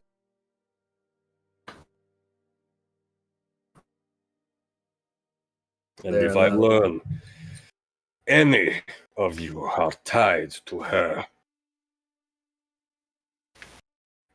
by the broken sun, I will kill you.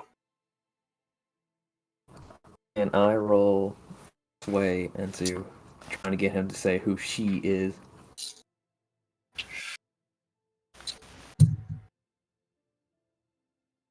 Yes, yeah, absolutely. You absolutely can. How do you attempt to tease this information out from him? I kind of look at him and I'm like, well, we certainly do not wish to make friends with your enemies, but it's very difficult to know who your enemy is if we don't know who they are.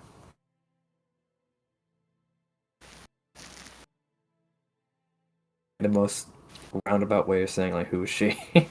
Yeah. To confuse him just a little bit. Let me have a think here.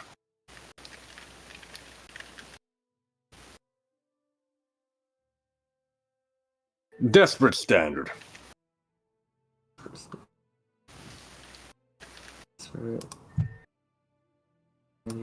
Would I be able to assist this action by chance? Yeah, how would you do so? Let's see here. When he's inquiring about her, Quetzal would probably add something on top of it. You know, From what you've seen, we serve our own gods. Whomever your fear has no place among us. just something to the effect of that. Assuaging his. What you see is what you get. This other stuff has nothing to do with, whoever you're after. We're not affiliated with them. So if you let us know, we can keep an eye out and maybe it can be of use to you later. Yes, very much assuaging his worries. I like it. I like it. Very well. Very good. Very good. Yeah. So 1 stress for assisting. 1 stress for an assist, and that means, Rayford, you will be able to add an extra bonus die to your roll. Now, keep in mind, this does not count as you having pushed yourself or taking a devil's bargain. You can still do that if you so desire. I mean, we can always ask him again later. Perhaps. But 3 dice, I think this is going to be good enough. If you say so. So, desperate standard. Let's see the roll. Oh, so close. So close. So close, unfortunately, there is a complication. And I'm going to... I think the best way to go about this is starting a clock. Damn it. Oh boy. Yes. He already didn't like you. Due to the fact that you were eyeing him up. You were being suspicious already to begin with. The fact you keep poking him for information that is essentially irrelevant to what the deal you're offering him. Irrelevant. He says you fucking are associate with him. Fucking you guys' ass. For you to know certain things. Perhaps irrelevant is the wrong word. But essentially speaking, Doesn't want to talk about it. yeah, the more you poke him, the more you try to pry him and goad him to get to speak, the more he's like, what is it you really want? What is it I'm not seeing in you? Why is it you're trying to get me to talk about all of this stuff? What agenda do you have?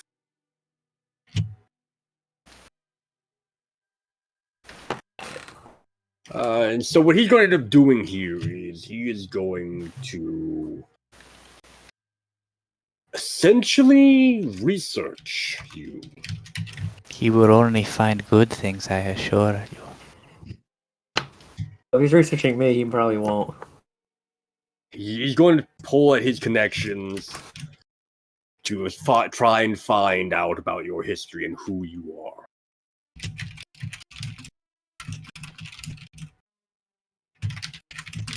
Where you come from, that sort of stuff.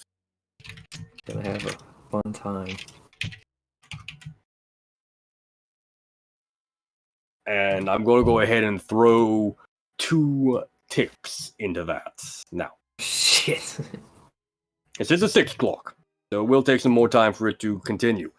But you can resist the ticks. The clock will remain, but you can knock the ticks down with a resist roll if you're so inclined. This score going. It's not a score. This is still just free play. I just want him to be shipped out and off to the sea so he can't fucking bother about doing it. We won't get off so lucky. He has no reason to continue researching a guy who's in the middle of the sea fighting leviathans. He can't research you if he's at sea. Who's he going to start asking? Leviathan. That's not incorrect. So, you want to resist the dots? How do I resist the dots? That depends on you. What kind of resist roll would you be making here? Like, do I have to roll a specific thing? But remember, it depends on how you want to go about resisting. Is this okay. resistance of deception understanding? Is it a resistance through mental strain or your pure willpower? This is for the insight powers. Exactly, yes. Okay.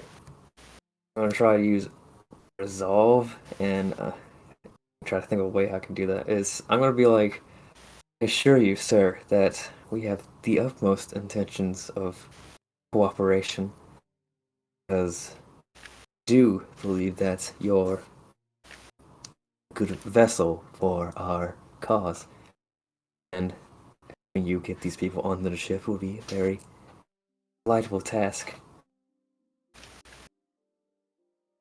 All right. We assure him that all our goal is mostly focused on spreading our message and no concerns of messing with you in any other way of how you do your job. I like it. I do like it. All right. Give yourself a resist roll. Weird. All right. You'll take 2 stress. I'm rolling terrible tonight. That's not that bad, really. But I like with that a one done, you every will single knock one. it down, and the clock will be empty. And as you say this and whatnot, I do not believe you, but I will trust your word for now. As to her, she who slays in darkness has many faces, many aliases. And as he says this name, Rayford, you notice in the shadows next a woman's face, a female face, Shit. pure black. Long hair covering it, blowing in a wind that is not there, eyeing you with eyes as black as the void itself. And although it is within the darkness, blended into the darkness, concealed by the darkness, you see all of his face in perfect detail. The kind of detail you need to be able to replicate. Shit. Gabor sheaths his cutlass scimitar sword thing and sits back down in his chair.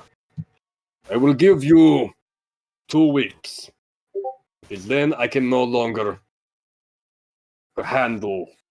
Then I can no longer stay moored here in port, and I must leave. Whatever you can give to me in crew will be what you can use to spread your word. I think that this Tetziel bows a little bit again in appreciation. A pleasure doing business with you, good captain. He nods and motions roughly for you to leave. He's like, flicks his hand at you all. Fuck out. I think we are going to mosey on out of here in a dignified manner. Yeah. What say you? I'm gonna like. Yeah, we'll start heading out. Yeah. Yeah. Unless you got one more joke to tell. No, please. Shut up. He'll ruin Oh, everything. Yeah, he says a joke ruins everything you're executed on the spot. Ah! No. Yes, no. So with I'm that, just kidding. with that said, you all will leave. I think. I'm going to assume Rayford doesn't bother to put his Lord's face back on. Oh no, I put Lawrence's face back on. Just to fool the Taskmaster. Yes, the Taskmaster looks you all over again. And, alright. I'll see to it you all are taken back above boat if your business is done. And you, Lawrence, you're getting back to work in the engine room. Oh, I don't think so. I'm gonna go back to the pub.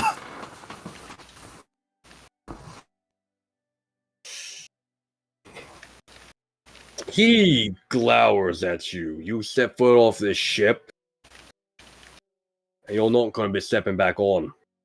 Ever. Invite me, partner. Tell your mother I said hello, and I just run off. I got my revenge. Fair enough. I think eventually at some point you realize that you can't get out of the ship without his help. As I described earlier, it is a maze. Oh shit. But he does find you kind of lost at maybe a crossroads between 5 different paths. We'll pick you back up and take you back above board. The 3 of you are then able to leave the ship without much hassle from there. And with that all handled up, and with perhaps ready for taking one more glance into a nearby shadow, perhaps expecting to see something there. I think that's where we will end tonight's session. We will take care of experience and move on from there. Glorious. So, let us take care of the crew first and foremost. So, do you advance the agenda of your deity or embody its precepts in action? I would dare say we did advance it. We're kind of pushing it forward into the world carefully and poorly, but it's progress. Not the greatest progress, but it's progress. I would say yeah. I would believe you are correct in saying so. So yes, whoever wants to mark the experience for tonight can go ahead and mark 1 in that track. But I'm guessing that's about all you've done for tonight. For the crew. Yeah. That's about the extent of it. It seems. I'm not quite sure. I'll level with you. I'm not entirely sure what embody its precepts in action means in this circumstance. I'll have to do a bit of research on these words and try to come up with a definition for that. Moving on, though, did you contend with challenges above your current station? Yeah. We talked to a captain and it was a very Not cool just a interaction. captain, a Leviathan hunter captain. Yes. I'm guessing they don't really believe in gods, considering those things exist. It's not that they don't believe in gods, it's just that these guys are the hardest of the hard. These are the men and women who are expected to, again, stare down these titanic demons and not only do it and do their job, but not break, so they can come back and do it again. Unlike most sailors who are just expected to do the job and cast like their broken minds to the wind. Take 2 experience for that one. We leveled up. You did advance the crew. Nextly, did you bolster your crew's reputation or develop a new one?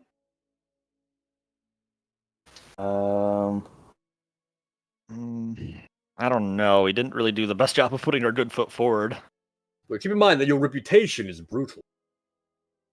Unless you think you have a new one that is currently in process. There's a new one in process. Zal. Yeah. What would you say, Zal? What would ours be? Savvy? Savvy's in progress. Savvy keeps coming up with every crew I play, so I'm going to start a clock Or on professional, something like that. Well, no, I guess we're not professional. That would be hard to sell. I don't know, because Viper, for all her viciousness, had a civil conversation that has possibilities. Perhaps deal broker. Or deal makers. I mean, it's kind of on the business side of it. Yeah, business-like might make a little more sense than savvy, because it's like we can have an accord. We can have an accord. I'm trying to think if there's a better word for business-like. It's like there's got to be a word for that. Besides, there is, and the word fails me right now. We'll put down business-like for the time being, so how I'll be handling this is it's now a 4 clock on the crew sheet. Over time, as you continue to build into this, it will fill up, and the way I handle it, when it becomes 4, this now becomes a well-known reputation for your crew.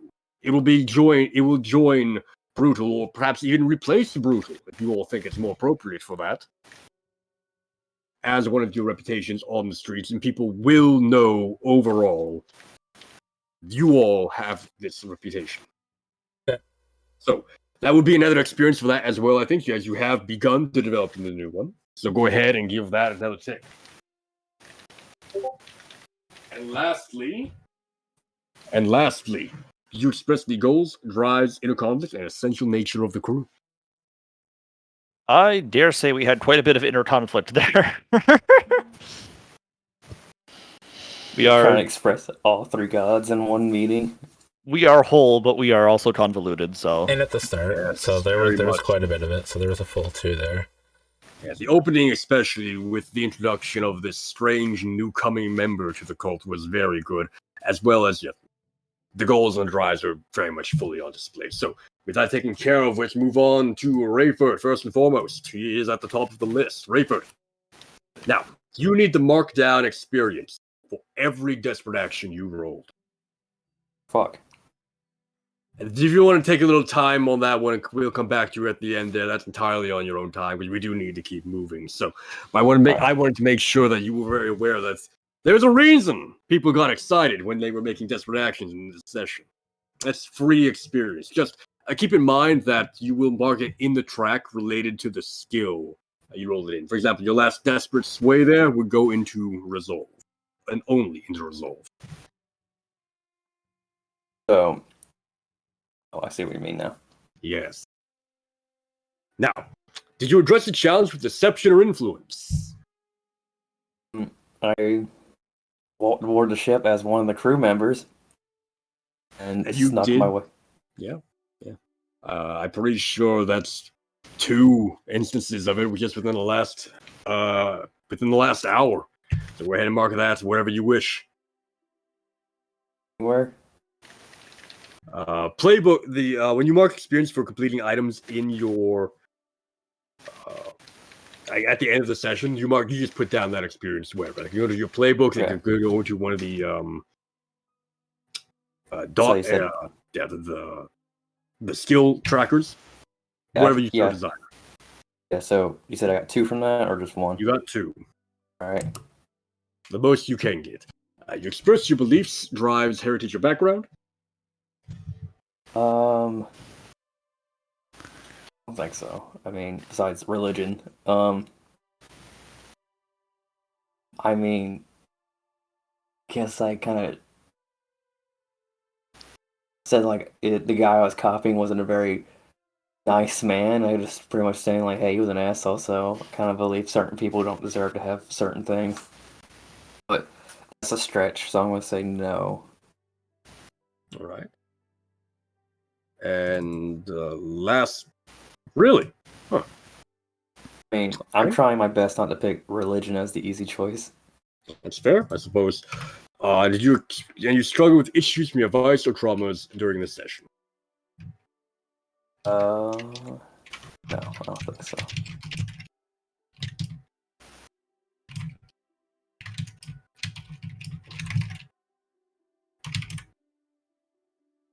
All right.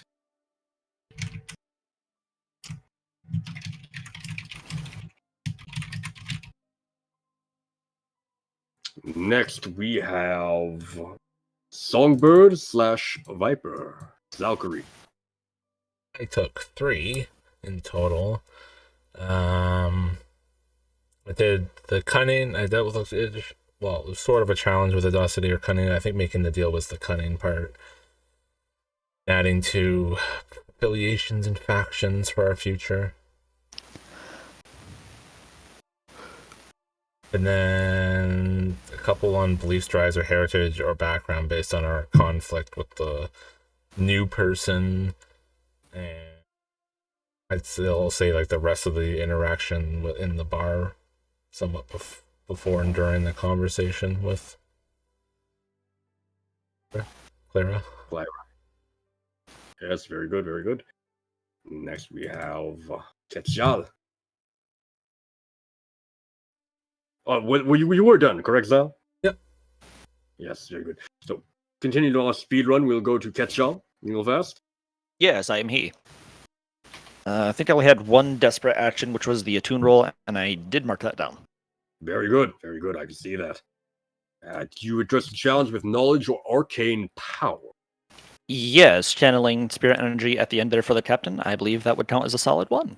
I would agree as well. If you have nothing else, then did you express your beliefs, drives, heritage, or background? Yes, several instances of beliefs and drives involving the Red Mother. His overall just religion. I would say that came up a couple of different times. Yes. I think that's fair enough. If you were to describe it as that, go for it. I would. I'll mark down 2 for that. And unfortunately, I don't know if there's any chance to struggle with your vice or trauma. Not yet, but that's all right. Very good, very good. We'll move on then to our last player, Bartholomew Bordeaux. Yeah, my thing is address challenges with deception or showmanship, and I am a very showy showmanship person. So don't forget, you also roll desperate action. Yes, I've already marked those. Did you? I don't see them. Yeah, because I got 2 points. I had rolled 2 desperate actions. And I feel I got 2 points from diffusing situations, which, or not diffusing situations, but approaching situations with. No, I mean I don't see them marked on the sheet. Yeah, let me explain. Okay. I had my actions of I see where this is going. yeah, I had my 2 things of being a showman, and then I also got 2 things from expressing my beliefs, drives, and heritage, because I am led by my dark god. Not my dark god, my laughing god. He is not a dark god, he is very amenable. He just wants to see you all smile. Yeah. Like I said, I did that too. Viper slash Songbird when I first got there, and I expressed my beliefs to old Cap'n, and that gave me 4 total, plus my 2 desperate actions. So I leveled up my resolve for +1 to my attune. I like it. I like it. Yeah. All right. Thank you. Yeah. No issues from traumas just yet. All right. You're gonna be getting the traumas. Very good, very good, very good. With that said, I think this is where we have to wrap up for the night. 5 minutes for me to shill for our beloved Cage Master, Zachary. Thank him once again. Thanks to him once again. We are able to bring you this episode of Blades in the Dark. I am able to stream this, and I am able essentially to have a lot more fun, kind of playing to at least a potential audience. I'm not sure what his particular schedule is. I'm sure he'll be telling you all that here himself in a little bit. But I can tell you that we are looking forward to getting back into StarCraft once again this coming Friday. Will be moving on from that, and within a few weeks, Star Wars Monday night with a new and improved crew. I look forward to getting back to that as well. I am a player in both these games, so if you want to hear more about my luscious voice, as well as more from our, well, at least a few of our fellow stars here, and of course, from Zalkari himself, feel free to hit that follow button. Feel free to subscribe. Feel free to do whatever you do on Twitch. Just come back again and spend some more time with us. Thank you very much. Have a great night, and I hope see you all again next time on the Dark Streets of Duskwall. Have a great night, everybody.